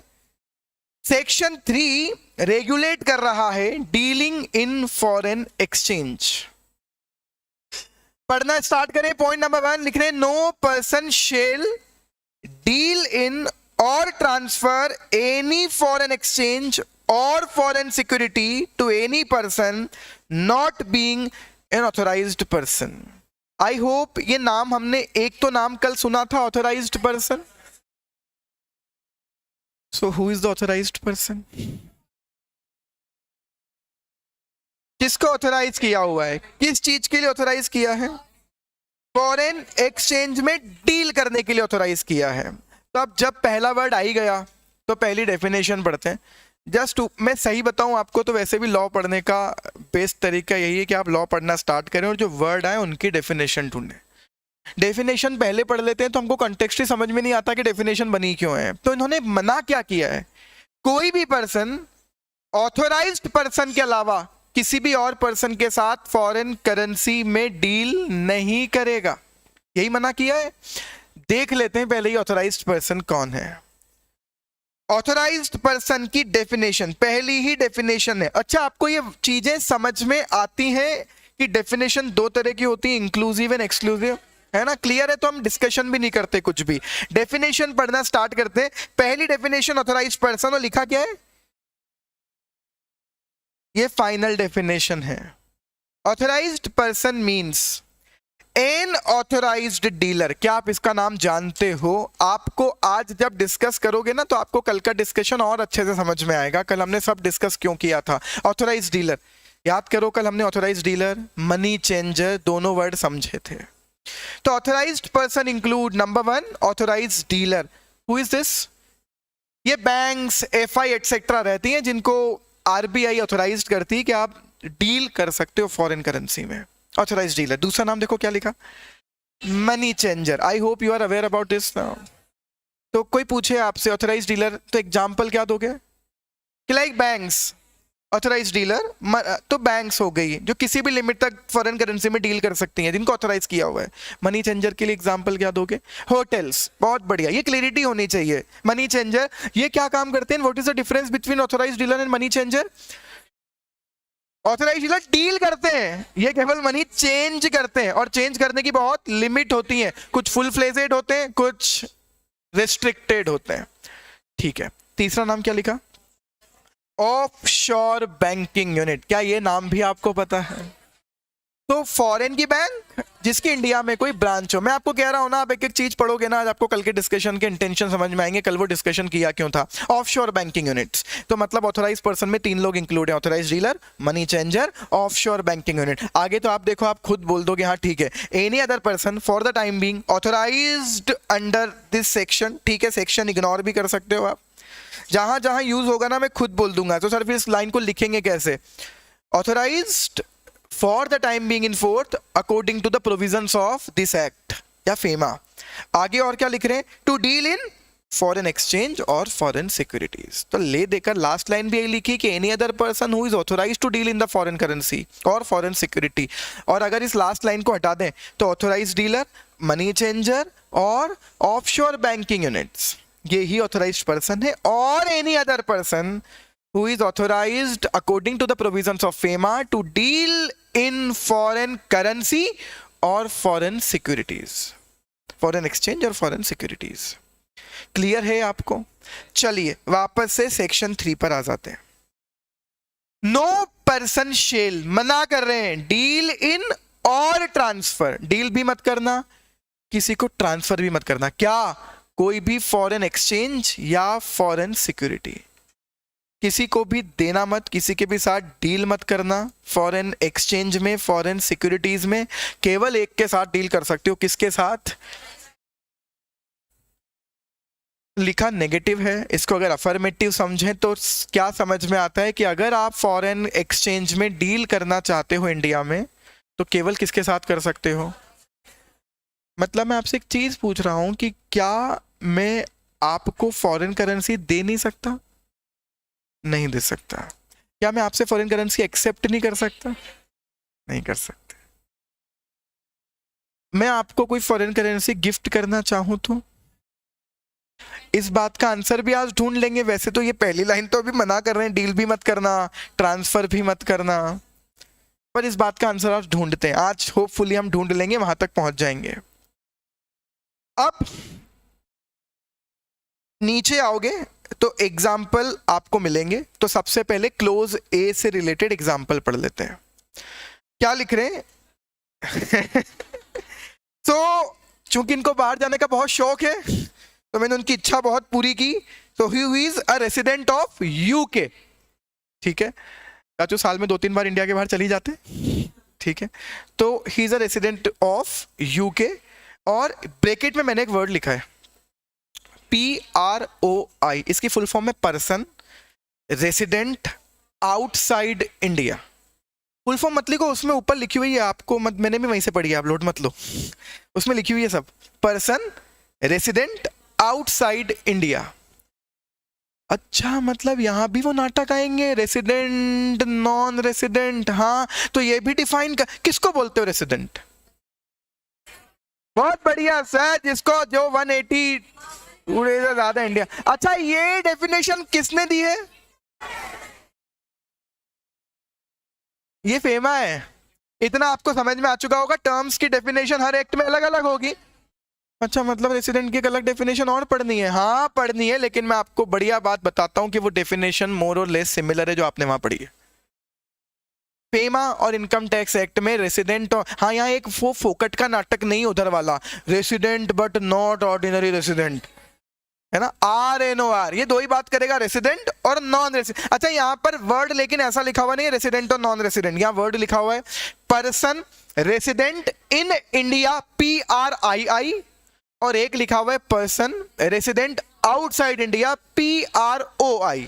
वापस से, रेसिडेंट की जगह क्या वर्ड यूज हो रहा है? PRII, person resident in India. Non resident की जगह वर्ड यूज करोगे PROI, person resident outside India. मैं मानता हूं कि आपको आज तक रेसिडेंट नॉन रेसिडेंट ही पढ़ाया गया, आपकी टंग पर वही जमा हुआ है, लेकिन जब फेमा का आंसर लिखो तब ट्राई करना कि रेसिडेंट और नॉन रेसिडेंट की जगह आप लिखो PROI और PRII।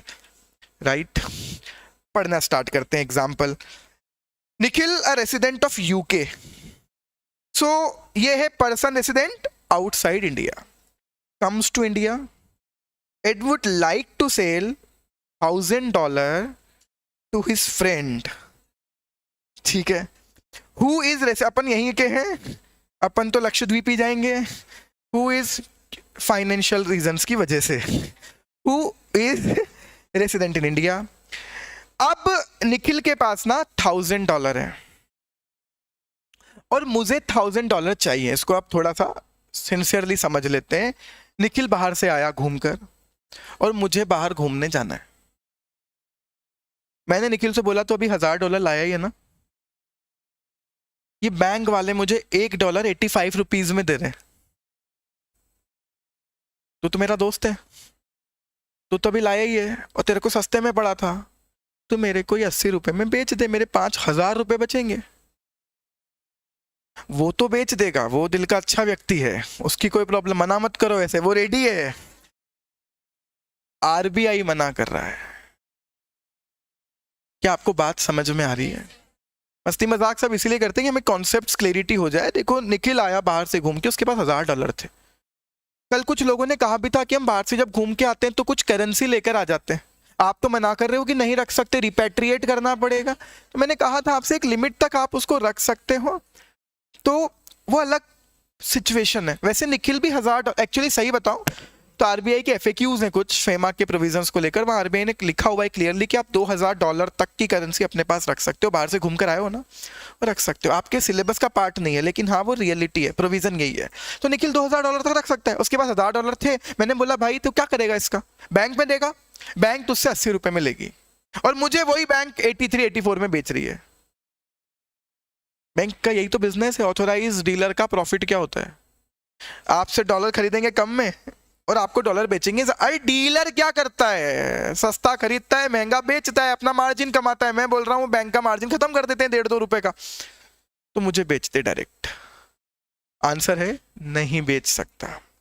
और आगे देखो, Nikhil offers him a rate better than the banks, this can not be done as it would amount to dealing in foreign exchange, or except with the authorized person you cannot deal or you cannot transfer foreign exchange or securities to any person. Section 3 point number 1, वापस से कोई भी person authorised person को छोड़कर किसी और के साथ फॉरेन एक्सचेंज और फॉरेन सिक्योरिटीज में ना तो डील कर सकता है ना ट्रांसफर कर सकता है। क्या प्रोविजन और एग्जाम्पल क्लियर है सबको? आगे बढ़ते हैं, पॉइंट नंबर बी पढ़ते हैं। और क्या करने से मना किया? मेक एनी पेमेंट टू और for the credit of any PROI in any manner. अब दूसरी बात क्या मना कर रहे हैं समझते हैं। Make any payment to whom? PROI। और या make any payment for the credit of any PROI। भैया मैं PROI को डायरेक्ट पेमेंट भी नहीं कर सकता और ना ही PROI के बिहाफ पर किसी और को डायरेक्ट पेमेंट कर सकता हूं। ये क्या मना किया है? एग्जाम्पल पढ़ते हैं, ये भी आपको क्लियर हो जाएगा क्या मना किया है। निखिल, अगेन इसको पूरे लॉ में हमने PROI बनाया हुआ है, person resident outside India, has an insurance policy in India. हो सकती है क्या? पहले तो ये बताओ, कभी रहा हो यहां तो इंश्योरेंस यहीं से करवा रखा है, वो पॉलिसी कंटिन्यू चल रही है। ये पॉलिसी कंटिन्यू चल रही है, इस पॉलिसी का प्रीमियम हर साल आता है। He request his brother Sagar in India to pay the insurance premium. जैसे सागर को कॉल किया कि मेरा एक प्रीमियम चुकाना है, मैं तो यहां बैठा हूं लंदन में, इंश्योरेंस पॉलिसी ड्यू है, उसका प्रीमियम चुकाना है, तो मेरी इंश्योरेंस पॉलिसी का प्रीमियम चुका दे। मुझे बताओ, छोड़ दो कि निखिल लंदन का रेसिडेंट है, अगर ये यहीं का रेसिडेंट है, आपका कोई फ्रेंड है और वो आपसे कह रहा है कि मेरा इंश्योरेंस प्रीमियम पे कर दे, आप कर देते हो ना?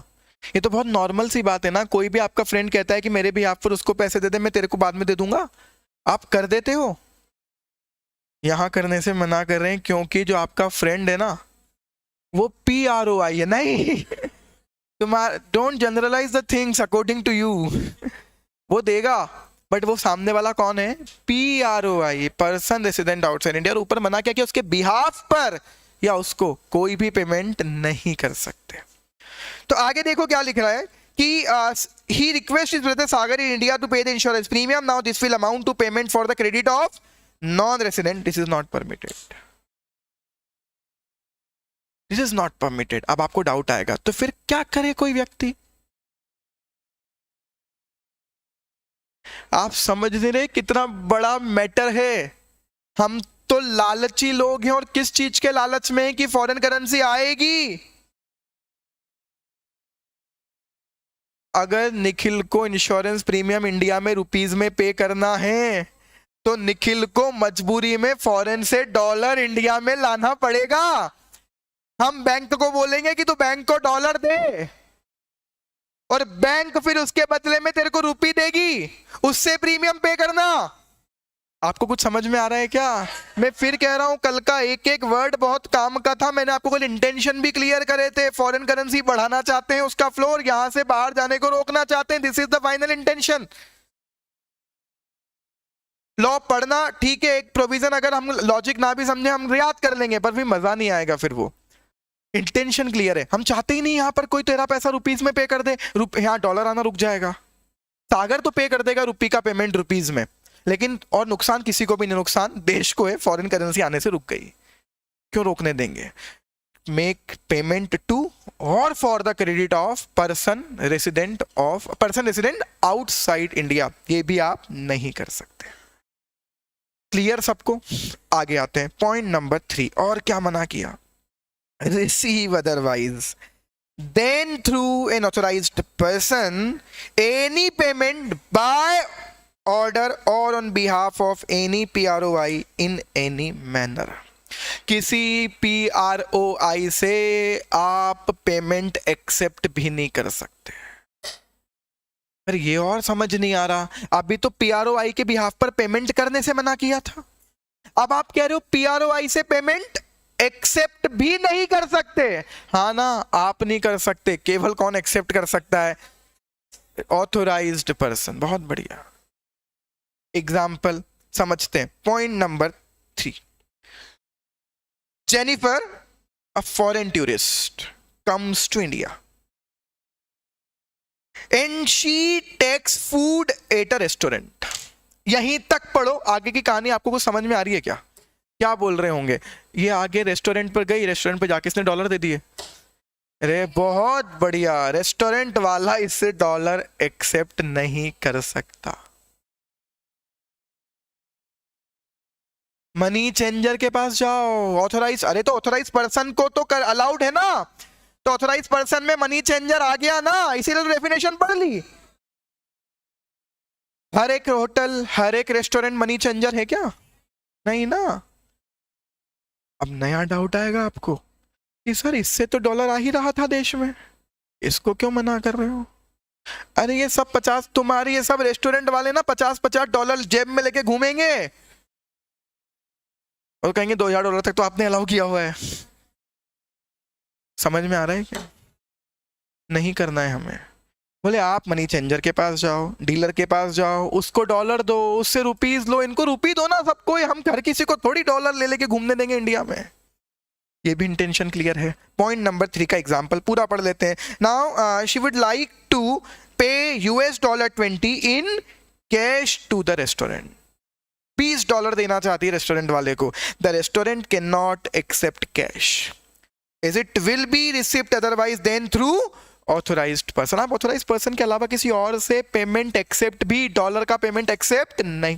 आप ऑथोराइज्ड पर्सन के अलावा किसी और को डॉलर दे नहीं सकते, और ऑथोराइज्ड पर्सन के अलावा किसी और से डॉलर ले नहीं सकते। निखिल सर को क्या मना किया था पहले एग्जाम्पल में कि मत दे देना, किसी को डील मत कर लेना, और थर्ड में मना कर रहे हैं कि आप किसी और से, ऑथोराइज्ड पर्सन के अलावा किसी और से डॉलर एक्सेप्ट भी, फॉरेन करेंसी एक्सेप्ट भी नहीं कर सकते।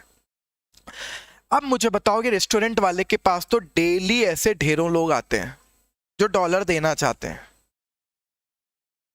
ढेरों लोग आते हैं इसके पास। इसके मेन कस्टमर्स ही फॉरेन टूरिस्ट है।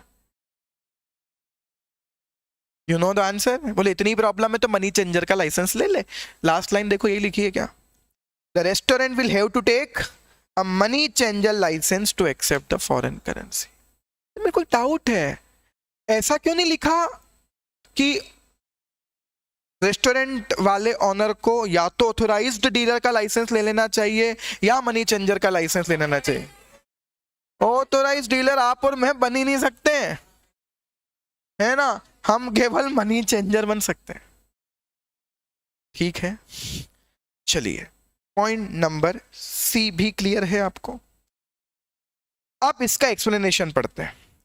For the purpose of this close where any person in or resident in India receive any payment by order or on behalf of any person resident outside India through any other person, authorized person के अलावा किसी और से आपको पैसा मिल गया without a corresponding inward remittance from any place outside India, then such person shall be deemed to have received such payment otherwise than through authorized person। तुम्हें अगर पैसे किसी और से ले लिए, रेमिटेंस भी नहीं किया, पैसे किसी और से ले लिए, हम मान लेंगे कि तुम्हें क्या मिला है, अथोराइज पर्सन के अलावा किसी और से तुमने पैसे ले लिए हैं। और हम बोल रहे हैं लेना मत, किसी और से पैसे लेना मत, केवल आप मनी चेंजर हो तभी ये पैसे ले सकते हो। आगे आते हैं, पॉइंट नंबर डी पढ़ते हैं, मजेदार है। पॉइंट नंबर डी में मना क्या किया है, एंटर इन। अच्छा, आप हवाला जानते हो क्या? कितने लोग हवाला जानते हो? जानते हो आप? कोई बताएगा हवाला होता क्या है आप में से? कौन बताना चाहता है? ओके, और कुछ बहुत सिंपल सा कोई आंसर? स्विस बैंक तो ठीक है, अभी भावनाएं भड़क जाएंगी हमारी, 15 लाख रुपए अटके हुए हमारे। हाँ, कोई और हवाला? हाँ देखो, आप एक बात समझो, आपको ना मुंबई में, आप इंदौर में बैठे हो, आपको मुंबई में किसी को 25 लाख रुपए नगद पहुंचाने हैं। ये जो ट्रांजैक्शन है आपके बीच का, ये ब्लैक है पूरा, ये मनी किसी भी सिस्टम में पता नहीं है, ना वो बताना चाहता है ना आपके पास बताने के लिए। ठीक है, अब आप उसको मुंबई में 25 लाख रुपए भेजना चाहते हो। पहला तरीका है, गाड़ी में बैग रखो, 25 लाख रुपए भर के चले जाओ, किसी को भेज दो। ये तो कोई भी कर सकता है, क्यों नहीं करते? ये कोई भी पकड़ लेगा कि कैश कहां से आया। ठीक है, कोई भी पकड़ लेगा। और इतना कैश मैं क्यों लेकर जाऊं, बहुत बड़ी रिस्क है। अच्छा, इतना कैश किसी ने लूट भी लिया तो कंप्लेन भी नहीं कर पाओगे यार, था कहां जो लूट लिया किसी ने। ठीक है, तो बढ़िया तरीका क्या होता है, मुंबई में ऐसे लोग बैठे हुए हैं, आप उनको कांटेक्ट करो, उनसे बोलो कि आप बोरीवली में इस पर्सन को 25 लाख रुपए नगद दे दो, मैं आपके बंदे को इंदौर में 25 लाख रुपए नगद दे देता हूं। पूरा नेटवर्क होता है इनका। आप इंदौर में किसी को 25 लाख रुपए का वो बैग पकड़ा कर आ जाओ, इनका बंदा अभी के अभी मुंबई में 1 घंटे बाद उसको 25 लाख रुपए दे देगा। मतलब पहली बात तो सिस्टम, सॉरी, पहली बात तो बाजार में इतना कैश अवेलेबल है। ठीक है, वो अभी आज 1 घंटे में 25 लाख रुपए दे देगा। फिर ऐसे तो कोई फ्रॉड कर लेगा, कोई भी पकड़ पे ले जाएगा 25 लाख रुपए नहीं। जब आप इसे पैसे देकर आओगे ना, तभी आपको 10 रुपए के नोट का एक नंबर बताएगा, वो आपको सामने वाले को बताना होगा, सामने वाला वहां जाकर बताए कि 10 रुपए के नोट का ये नंबर है, तब जाके वो आपको 25 लाख डिलीवर करेगा। ये हवाला है। ठीक है, मैं आपको हवाला सिखा नहीं रहा हूं, बता रहा हूं। ठीक है, और ये टोटली इलीगल है। ठीक है, हाँ, आधा नोट भी यूज करते हैं कई लोग, 10 रुपए का फटा हुआ नोट, आधा नोट भी, बहुत तरीके हैं। खैर अरे सीधी सी बात है, इंटेंशन क्या है, आइडेंटिटी बताना कि भैया तुम वही हो ना, वो किसी भी तरीके से हो सकता है। तो यहां फॉरेन एक्सचेंज पढ़ते पढ़ते हवाला ट्रांजैक्शन कैसे आ गया? तो एक काम करते हैं, पहले एग्जाम्पल पढ़ लेते हैं। Guddu An Indian resident give rupees 70,000 is cash to an Indian dealer. For this transaction, Munna, his brother in Dubai, will get $1,000 from a Dubai dealer. क्या आपको एग्जाम्पल समझ में आ गया? उसको $1,000 चाहिए. आपको क्या करना था टेक्निकली? चलो बताओ लॉफुली क्या करना था. आप 70,000 रुपए बैंक में लेकर जाते, वो आपको $1,000 देते, ये $1,000 आप उसको ट्रांसफर करवाते उसके थ्रू.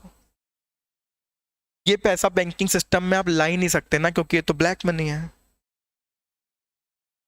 तो आप किसी पर्सन के पास केवल 70,000 रुपए लेकर गए, इंडियन डीलर को जाकर दे दिए, ऑथोराइज डीलर को जाकर नहीं दिए. ध्यान रखना, कई बच्चों कंफ्यूजन हो गए, डीलर को ही तो दिए, सिस्टम में आ गया, ऑथोराइज पर्सन को नहीं दिए. कोई इंडियन डीलर है जो इन चीजों का ट्रांजेक्शन करता है. अरे जैसे इंदौर और मुंबई में बैठे वैसे इंदौर और दुबई में बैठे, ठीक है.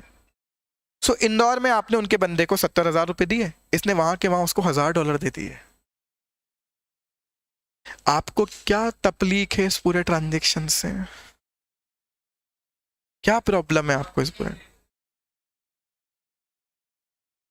प्रॉब्लम क्या है आपको? ब्लैक मनी नहीं रुक रही है ना, वो तो सर्कुलेट हुई जा रही है. फिर आप यहां दो, वो वहां दे रहे हैं. जबकि अगर ये सिस्टम से जाती तो पैसा सिस्टम में आ जाता, तो फिर ब्लैक नहीं बचता. हाँ ना, अगर ये तो कोई प्रॉब्लम ही नहीं है ना. आप ऐसी हरकतें कर ही क्यों रहे हो? क्योंकि आप वो पैसा सिस्टम को बताना नहीं चाहते कि मैंने उसको. अच्छा, ये भी नहीं बताना चाहते होंगे ना, मैंने एग्जाम्पल में नाम ही ऐसे लिखे, ये तो अपने नाम ही नहीं बताना चाहते ना. इनको तो पता ही नहीं है हम कोई ट्रांजेक्शन भी कर रहे हैं, हम कोई बिजनेस भी कर रहे हैं. इनका तो पूरा बिजनेस ही इलीगल है. पैसे की जरूरत है बिजनेस में, कैसे रोटेट करेंगे? आप यहां डीलर को दो, डीलर इनको वहां दे रहा है. ये हवाला ट्रांजेक्शन है, दिस इज नॉट अलाउड. तो वापस से 70,000 रुपए इंडियन डीलर को दिए. इस ट्रांजेक्शन के लिए मुन्ना को दुबई में बैठे बैठे $1,000 मिल जाएंगे. 2 डीलर्स में सेटल द ट्रांजेक्शन लेटर. कौन 2 डीलर? एक इंडिया का डीलर और एक दुबई का डीलर. वो आपस में बाद में सेटल कर लेंगे, वो तो करते ही रहते हैं, उनका बिजनेस ही यही है. But this transaction is not permitted. ऐसे ट्रांजेक्शंस को क्या बोलते हैं? हवाला ट्रांजेक्शंस. और क्या मना किया है? क्या ऐसा लिखा है लॉ में कि हवाला ट्रांजेक्शन मत करना? नहीं. लॉ में क्या लिखा है वो पढ़ते हैं. Enter into any financial transaction in India. India में ऐसा कोई financial transaction is consideration for or in association with acquisition or creation or transfer of a right to acquire any asset outside India. India में कोई ऐसा transaction कर लेना जिससे सामने वाले को फॉरेन में कोई असेट क्रिएट होके मिल जाए. अरे बात समझ रहे हो क्या? इंडिया में कोई ऐसा ट्रांजेक्शन करना, फाइनेंशियल ट्रांजेक्शन, जिससे किसी पर्सन को. अब आप सोचो कितना अजीब है, ट्रांजेक्शन इंडिया में हुआ और असेट क्रिएट कहाँ हो रही है? ये हो ही नहीं सकती है टेक्निकली. इसके लिए तो आपको दोनों जगह ट्रांजैक्शन करने चाहिए थे, लेकिन आपने ट्रांजैक्शन किया इंडिया में, और उसकी वजह से किसी पर्सन को कोई राइट मिला, कुछ एक्विजिशन करने का राइट मिला, कोई और असेट क्रिएट हो गई. कहाँ? इंडिया के बाहर. अब मुझे बताओ, अगर आपको इंडिया के बाहर असेट क्रिएट करनी थी तो क्या करना था? यहां रूपी लेकर जाते, यहां से रूपी को डॉलर में कन्वर्ट करके लेकर जाते, फिर डॉलर से वहां से एक्वायर करते. आपने करा अभी भी यही है, यहां रूपी और वहां डॉलर, लेकिन बीच में क्या रुक गया? आपने ये यहां के व्यक्ति से कन्वर्ट नहीं करवाया. पक्का क्लियर है? क्या क्या करने से मना कर दिया सेक्शन 3 ने? वापस बताओ. पॉइंट नंबर 1, ऑथोराइज्ड पर्सन के अलावा किसी और के साथ फॉरेन एक्सचेंज और सिक्योरिटीज में डील मत करना, ट्रांसफर मत करना. पीआरओआई को और पीआरओआई के बिहाफ पर किसी और को यहां इंडिया में पेमेंट मत करना. पॉइंट नंबर 3, पीआरओआई से पेमेंट रिसीव मत करना, ऑथोराइज पर्सन अगर नहीं हो तो. और चौथा, ऐसा कोई फाइनेंशियल ट्रांजैक्शन इंडिया में मत करना जिसकी वजह से इंडिया के बाहर कोई राइट, कोई असेट अक्वायर हो, कोई राइट क्रिएट हो. पक्का?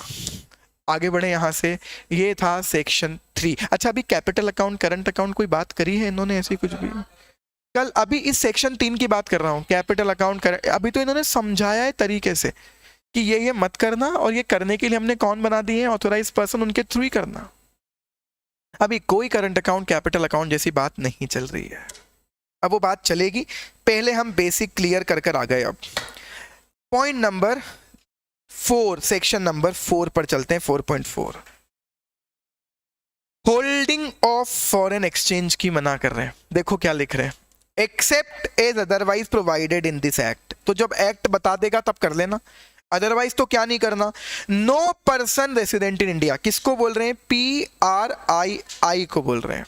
क्या बोल रहे हैं? Shall acquire, hold, own, possess, transfer any foreign exchange, foreign security, immovable property situated outside India. आप सोचो क्या मना कर रहे हैं? सर पागल हो गए हो क्या? तो सब मना कर दिया इन्होंने। और इसका कंटेक्स्ट समझो क्या लिख रहे हैं ये, इसका इम्पैक्ट समझो क्या क्या लिख दिया इन्होंने। कोई भी इंडिया का पर्सन फॉरेन में कोई भी असेट या कोई भी फॉरेन सिक्योरिटी अक्वायर भी नहीं कर सकता, होल्ड भी नहीं कर सकता, खरीद भी नहीं सकता, पजेस भी नहीं कर सकता। सर ये तो सब करते हैं। अरे करते हैं, कई लोगों की फॉरेन में प्रॉपर्टीज है, फॉरेन की सिक्योरिटीज है। इसीलिए पहली लाइन लिखी थी, पहली लाइन का आधा, except as provided in this act. मतलब वो सारी चीजें कहां लिखी हुई हैं? एक्ट में, कि ये कर सकते हो। एक्चुअली उन्होंने रूल बताए होंगे कैसे कर सकते हो।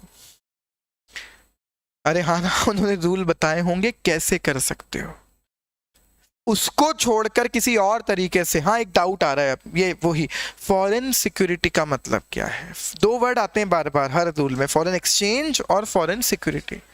फॉरेन एक्सचेंज का मतलब तो अभी डेफिनेशन तो पढ़ ही लेंगे हम, बट मुझे लगता है वो इतनी नॉर्मल डेफिनेशन है, उसको अभी छोड़ ही देते हैं। क्या होगा फॉरेन एक्सचेंज मतलब? फॉरेन की करेंसी। और फॉरेन सिक्योरिटी मतलब क्या होगा?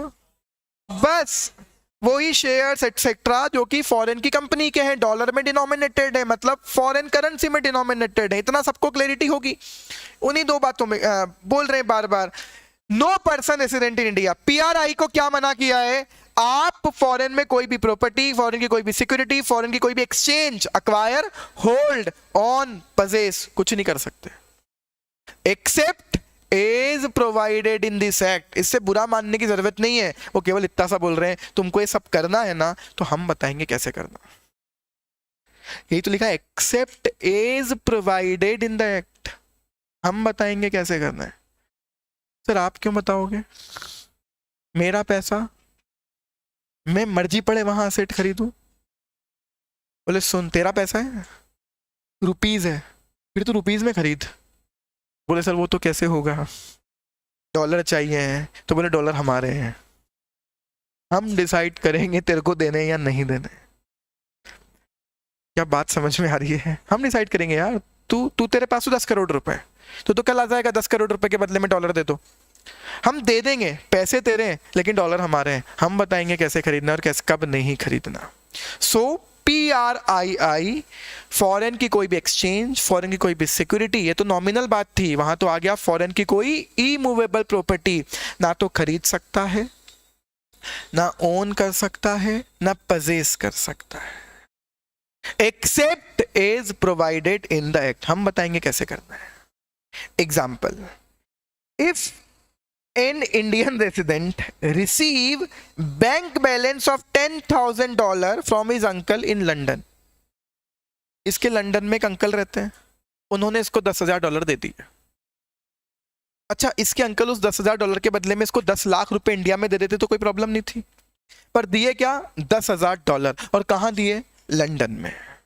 कि तेरा यहाँ बैंक अकाउंट खुलवा देते हैं और उसमें मैं तेरे को $10,000 दे देता हूं। मुझे बताओ क्या इसके पास फॉरेन एक्सचेंज आ गई? इसने अक्वायर की है क्या? पर क्या होल्ड करेगा, ऑन करेगा, पजेस करेगा? इसलिए 4 वर्ड लिखे उन्होंने सब। क्या ये कर सकता है? Indian resident can not hold the foreign funds, नहीं कर सकता।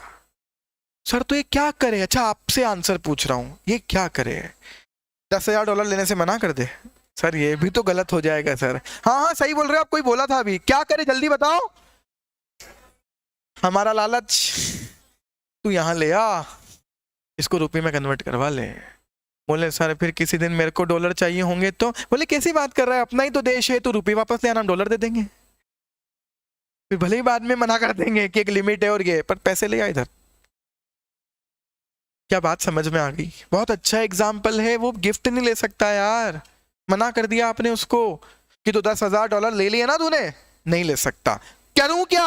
ही is suppose to bring back the funds. Section 8 में उसके तरीके हैं, रिपेट्रिएशन की प्रोसेस है, तरीके हैं, बैंक को दे दो, बैंक आपको कैश दे देगी, लेकिन तुम होल्ड ऑन, पजेस, अक्वायर नहीं कर सकते except as provided in the act. आगे बढ़े, चलिए। 2 चीजों का मना कर दिया, अब तक डील करने से मना ही कर रहे थे, अब फॉरेन में असेट होल्ड करने से भी मना कर दिया। हाँ भाई, अब एक नया डाउट आया है, क्या मूवेबल प्रॉपर्टी रख सकता हूं? उन्होंने क्या क्या नाम मना किया है? फॉरेन एक्सचेंज, फॉरेन सिक्योरिटी, ये इंटरप्रिटेशन है, बढ़िया आप पढ़ रहे हो, आप वही पढ़ो जो लिखा हुआ है। फॉरेन एक्सचेंज, फॉरेन सिक्योरिटी और एनी इमूवेबल प्रॉपर्टी। अब हम जब फॉरेन एक्सचेंज और फॉरेन सिक्योरिटी की डेफिनेशन पढ़ेंगे, तब अगर फॉरेन एक्सचेंज में मूवेबल प्रॉपर्टी इंक्लूड हो गई तो गई, और नहीं हुई तो मतलब मूवेबल होल्ड कर सकते हो। इंटरप्रिटेशन बिल्कुल यही है। ठीक, आगे बढ़ते। सेक्शन 3 हुआ, सेक्शन 4 हुआ। अब देखो नाम आ गए, ये 2 मोस्ट पॉपुलर नाम। अब हमारे कुछ दिन इन 2 में ही निकल जाएंगे, ऑलमोस्ट चैप्टर इन्हीं 2 पर निकल जाएगा, करंट अकाउंट ट्रांजैक्शंस और कैपिटल अकाउंट ट्रांजैक्शंस। मैंने आपको कल कुछ बातें समझाई थी, आज वापस समझाता हूं।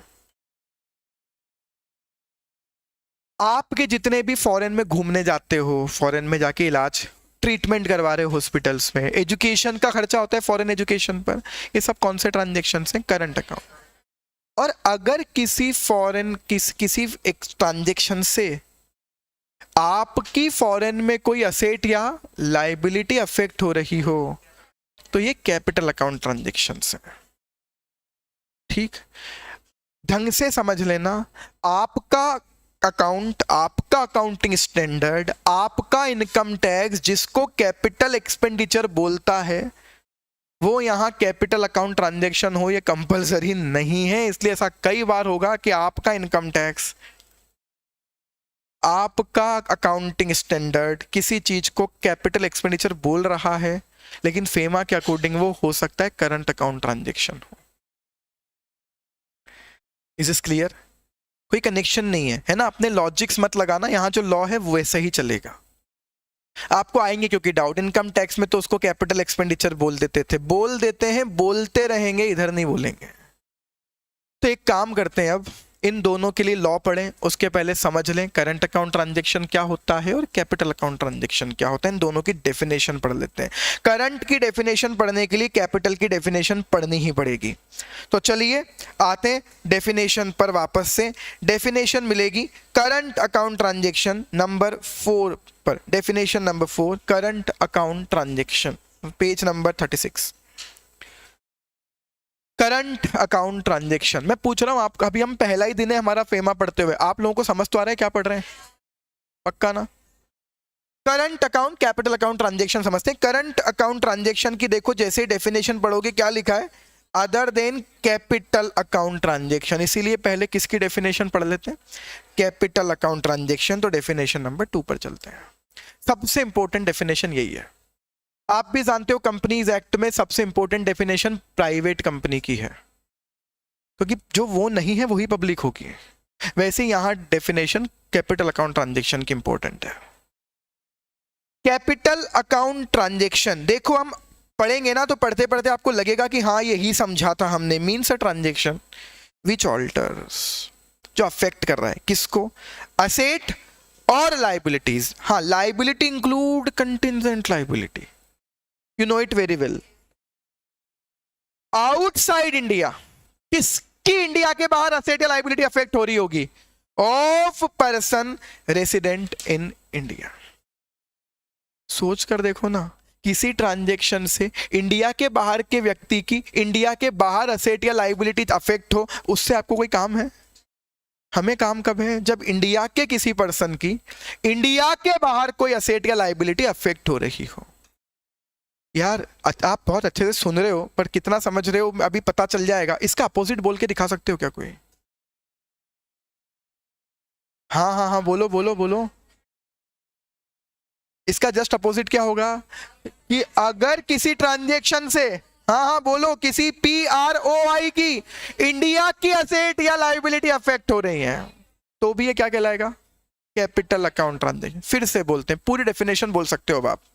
अगर किसी ट्रांजेक्शन की वजह से इंडिया के रेसिडेंट की असेट या लायबिलिटी अफेक्ट हो रही है, कहां?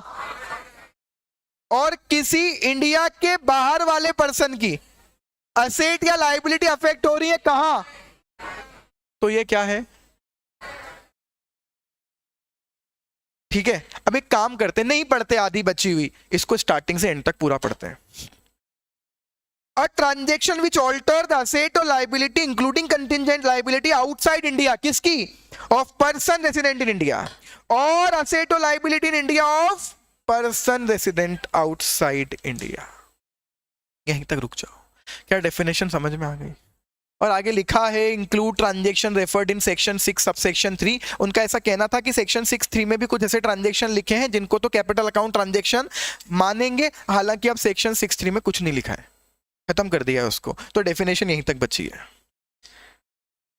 वापस से याद कर लेते हैं, PROI का क्या ऑल्टर हो रहा है? असेट या लायबिलिटी, कहां की? और PRI का ही हो रहा है। PROI का क्या हो रहा है? असेट और लायबिलिटी अफेक्ट हो रही है। बस यार डेफिनेशन खत्म। अ ट्रांजेक्शन विच अफेक्ट योर, अब हमको आसानी से याद करना हो तो क्या याद करें? एक ऐसा ट्रांजेक्शन जिससे असेट या लायबिलिटी कुछ अफेक्ट हो, ऑल्टर हो। अरे सर कैसी बेवकूफ जैसी बात कर रहे हो, हर अकाउंटिंग एंट्री से असेट और लायबिलिटी अफेक्ट होती है, सब बच्चों को डाउट आता है। नहीं होती है। हर अकाउंटिंग एंट्री से जरूरी नहीं असेट या लायबिलिटी अफेक्ट हो, कभी कभी केवल P&L अफेक्ट होता है, नहीं होता है, जरूरी नहीं है हर ट्रांजैक्शन से असेट या लायबिलिटी अफेक्ट हो ही जाए। असेट या लायबिलिटी, और वो भी उल्टा है। अभी आपको यहां पे डाउट पूछ देगा, मैंने अपने बेटे को फॉरेन में पढ़ने के लिए भेजा, हो तो गई इससे मेरी इंडिया में असेट अफेक्ट। हाँ तो आप ही के डाउट में आपका आंसर है, आपकी असेट इंडिया में अफेक्ट हुई है। कैपिटल अकाउंट में तब आप कौन हो? बोले PRII। आपके लिए वो कैपिटल अकाउंट तब है जब आपकी फॉरेन में कोई असेट या लायबिलिटी अफेक्ट हो रही है। तो दो चीजें होनी चाहिए, असेट और लायबिलिटी अफेक्ट हो, वो भी अपोजिट साइड, यहां वाले की वहां। यही डेफिनेशन है।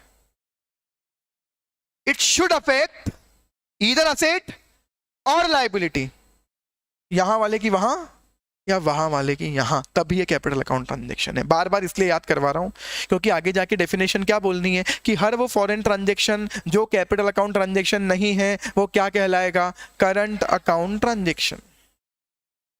चलिए आगे बढ़ते हैं, डेफिनेशन नंबर 4 पर चलते हैं। Current account transaction means a transaction other than capital account transaction, और फिर लिख दिया इन इंक्लूड्स, मतलब ये तो है ही, मैं बोलता हूं केवल यही है, ये तो है ही, इसके अलावा हर वो ट्रांजेक्शन जो कैपिटल अकाउंट नहीं है वो करंट अकाउंट ट्रांजेक्शन है। कौन कौन से एग्जांपल लिखे, और मुझे ऐसा लगता है सारे एग्जांपल में नाम बताऊं ना तो भी आपको आते हैं। पहला नाम पढ़ो, क्या? Payment due in the ordinary course of business including for goods and services. आप फॉरेन से गुड्स या सर्विसेज लेकर आ रहे हो, अरे मतलब इंपोर्ट कर रहे हो, कैपिटल अकाउंट करंट अकाउंट।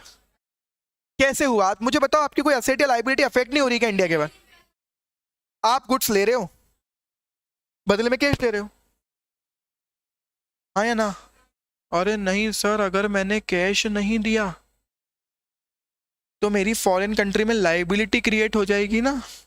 हाँ हो जाएगी, तब को क्या मानेंगे? अभी तो करंट है, ऑर्डिनरी कोर्स। और एक और चीज, अभी आप धीरे धीरे आगे पढ़ना। सर मैं 2 महीने के उधार पर लेकर आया, तो सर वहां लायबिलिटी तो क्रिएट हो गई, उसका आंसर ढूंढना, वो करंट अकाउंट में आएगा। हम बोलेंगे शॉर्ट टर्म के लोन भी करंट अकाउंट ट्रांजेक्शन में आते हैं, अभी आगे ऐसा पढ़ेंगे। अदरवाइज तो कहां चला जाता वो? कैपिटल अकाउंट में। तो फिर आपका पूरा इंटेंशन के मजे खराब हो जाते हैं। आपका हर करंट अकाउंट ट्रांजैक्शन माल खरीदने बेचने का उधार में क्या बन के बैठ जाता? Capital account. जबकि आपको एक बात और समझना, फिर से इंटेंशन समझो लॉ मेकर के, law maker capital account transaction को रेस्ट्रिक्ट करना चाहते हैं और करंट अकाउंट ट्रांजैक्शन को फ्रीली अलाउ करना चाहते हैं, अदरवाइज बिजनेस कैसे होगा? ये इंटेंशन है। Current account transaction. अच्छा एक और बहुत काम की लाइन आपको बता देता हूं, हमेशा याद रखना है इस लॉ में, करंट अकाउंट ट्रांजेक्शन्स, चलो मैं आपको उसको और अच्छे से याद करवाता हूं। इनकम टैक्स हमने पढ़ा है आपने। इनकम टैक्स में दो तरह की इनकम होती है, रेवेन्यू और कैपिटल। पूरा इनकम टैक्स इसी पर बेस्ड है कि रेवेन्यू आइटम है या कैपिटल आइटम है ना। मैंने अभी 2-3 दिन पहले इधर एफएम पढ़ रहा था, सुना था आपको, पीजीबीपी हेड चल रहा था, वहां भी पूरा नाटक इसी का है कि ये रेवेन्यू एक्सपेंडिचर है या कैपिटल एक्सपेंडिचर है, क्योंकि कैपिटल होगा तो हम डेप्रिसिएशन देंगे ज्यादा से ज्यादा, रेवेन्यू हुआ तो उसी साल पीएनएल में डेबिट कर देंगे। अब मुझे बताओ इनकम टैक्स में बेसिक प्रोविजन क्या, इंटेंशन अगर आपने कभी समझाओ रेवेन्यू और इनकम कैपिटल को लेकर, तो revenue expenditure is allowed unless until it is specifically disallowed. ये इंटेंट है बेसिक, इसीलिए तो सेक्शन 37 बनाया कि जो कहीं अलाउ नहीं हुआ वो यहां कर देंगे, इसीलिए बनाया। So the basic intention is to allow all the revenue items except otherwise specifically disallowed. और कैपिटल एक्सपेंडिचर को हमें अलाउ ही नहीं करना है। अगर करना होगा तो हम स्पेसिफिकली अलाउ कर देंगे। 35 AD कर रहे हैं ना हम अलाउ, कि ये करोगे तो पहले साल में पूरी डिडक्शन दे देंगे। पढ़ा होगा आपने, ये बेसिक इंटेंशन है। उल्टा समझ लें, revenue incomes are taxable unless otherwise it is specifically exempted, जबकि कैपिटल इनकम टैक्सेबल नहीं होती है। आप बैंक से लोन लेते हो तो क्या इनकम मान लेते हैं? है तो वो इनकम, लेकिन कौन से नेचर की? कैपिटल नेचर की, इसलिए टैक्सेबल नहीं है।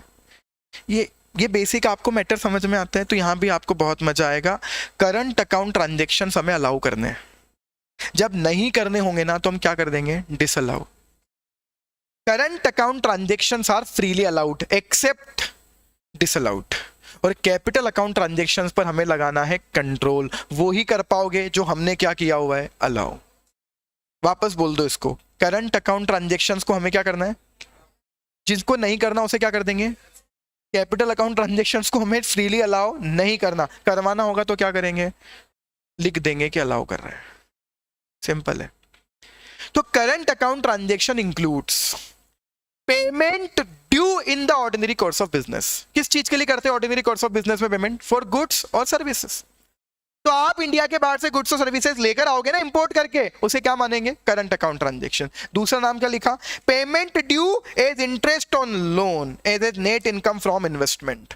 किसने इन्वेस्टमेंट किया, उसके बदले में कोई पैसा जा रहा है, करंट अकाउंट ट्रांजेक्शन। आपने फॉरेन से लोन लिया, उसका क्या पे कर रहे हो? इंटरेस्ट। क्या मैंने ये बोला फॉरेन से लोन लेना करंट अकाउंट ट्रांजेक्शन? क्या बोल रहे हैं? फॉरेन के लोन पर जो क्या दे रहे हो सर, फॉरेन के लोन का प्रिंसिपल रीपे कर रहे हैं, करंट या कैपिटल? करंट तो नहीं है, क्योंकि उससे आपकी वहां लाइबिलिटी कम हो जाएगी। हाँ या ना? हम पढ़ लेंगे, आप जितना डिटेल चाहोगे, तो अकाउंटिंग के लोग हो, आप एक्सपर्ट हो उसके, आप वो खुद ही समझ सकते हो। केवल क्या? इंटरेस्ट। फॉरेन से लिए हुए लोन का क्या पे कर रहे हो? इंटरेस्ट। कौन सा ट्रांजेक्शन? Current account. तीसरा, remittance for living expenses of parents, spouse, children residing abroad. अरे फॉरेन के लोग भी तो यहाँ पैसे भेजते हैं अपने पेरेंट्स को, आपने वहां भेजा, कौन सा ट्रांजेक्शन? Current account transaction. और चौथा, तो हम कल इसी से पूरा करंट अकाउंट समझ रहे थे, expense in connection with foreign travel, education, medical care of parents, spouse, children. अपनी फैमिली को आप फॉरेन में ले जा रहे हो घुमाने, मेडिकल ट्रीटमेंट, एजुकेशन, ये भी क्या है? Current account transactions. मैं फिर पूछ रहा हूं, क्या ये 4 ही करंट अकाउंट ट्रांजेक्शन? इन 4 में किसी को कोई डाउट ना हो, इसलिए हमने कहा ये तो करंट अकाउंट में इंक्लूड है ही, अदरवाइज हर वो ट्रांजेक्शन जो कि कैपिटल अकाउंट नहीं है वो करंट अकाउंट ट्रांजेक्शन। क्लियर है? क्या क्या पढ़ा आज? सेक्शन 3 ने 4 बातें मना की। रिपीट कर लेते हैं, 4 बातें मना की सेक्शन 3 ने। क्या मना किया? किसी भी ऑथोराइज पर्सन के अलावा किसी और के साथ फॉरेन करेंसी में डील मत करना, उसको ट्रांसफर मत करना। किसी भी पीआरओआई के बिहाफ पर इंडिया में पेमेंट मत करना। किसी भी ऑथोराइज पर्सन के अलावा किसी और पर्सन से पैसा एक्सेप्ट मत करना। और ऐसा कोई इंडिया में फाइनेंशियल ट्रांजैक्शन मत करना जिससे फॉरेन में कोई असेट, राइट एटसेट्रा अक्वायर हो जाए। ये सेक्शन 3। सेक्शन 4 ने क्या मना किया? फॉरेन करेंसी होल्ड मत करना। कोई भी पर्सन जो इंडिया का रेसिडेंट है वो फॉरेन एक्सचेंज, फॉरेन सिक्योरिटी, ई मूवेबल प्रॉपर्टी ना तो अक्वायर कर सकता है, ना ऑन कर सकता है, ना होल्ड कर सकता है, ना परचेज कर सकता है, except as provided in the act. Section 5 ने क्या बोला? सेक्शन 5 तो अभी हमने पढ़ना स्टार्ट किया है। उसने करंट अकाउंट ट्रांजैक्शंस को डील करने की बात उसे करनी है। उसके पहले हमने बस ये पढ़ा है कि करंट अकाउंट किसे कहते हैं और कैपिटल अकाउंट किसे कहते हैं। पक्का क्लियर है सबको? कोई डाउट? चलिए मिलते हैं कल। Thank you.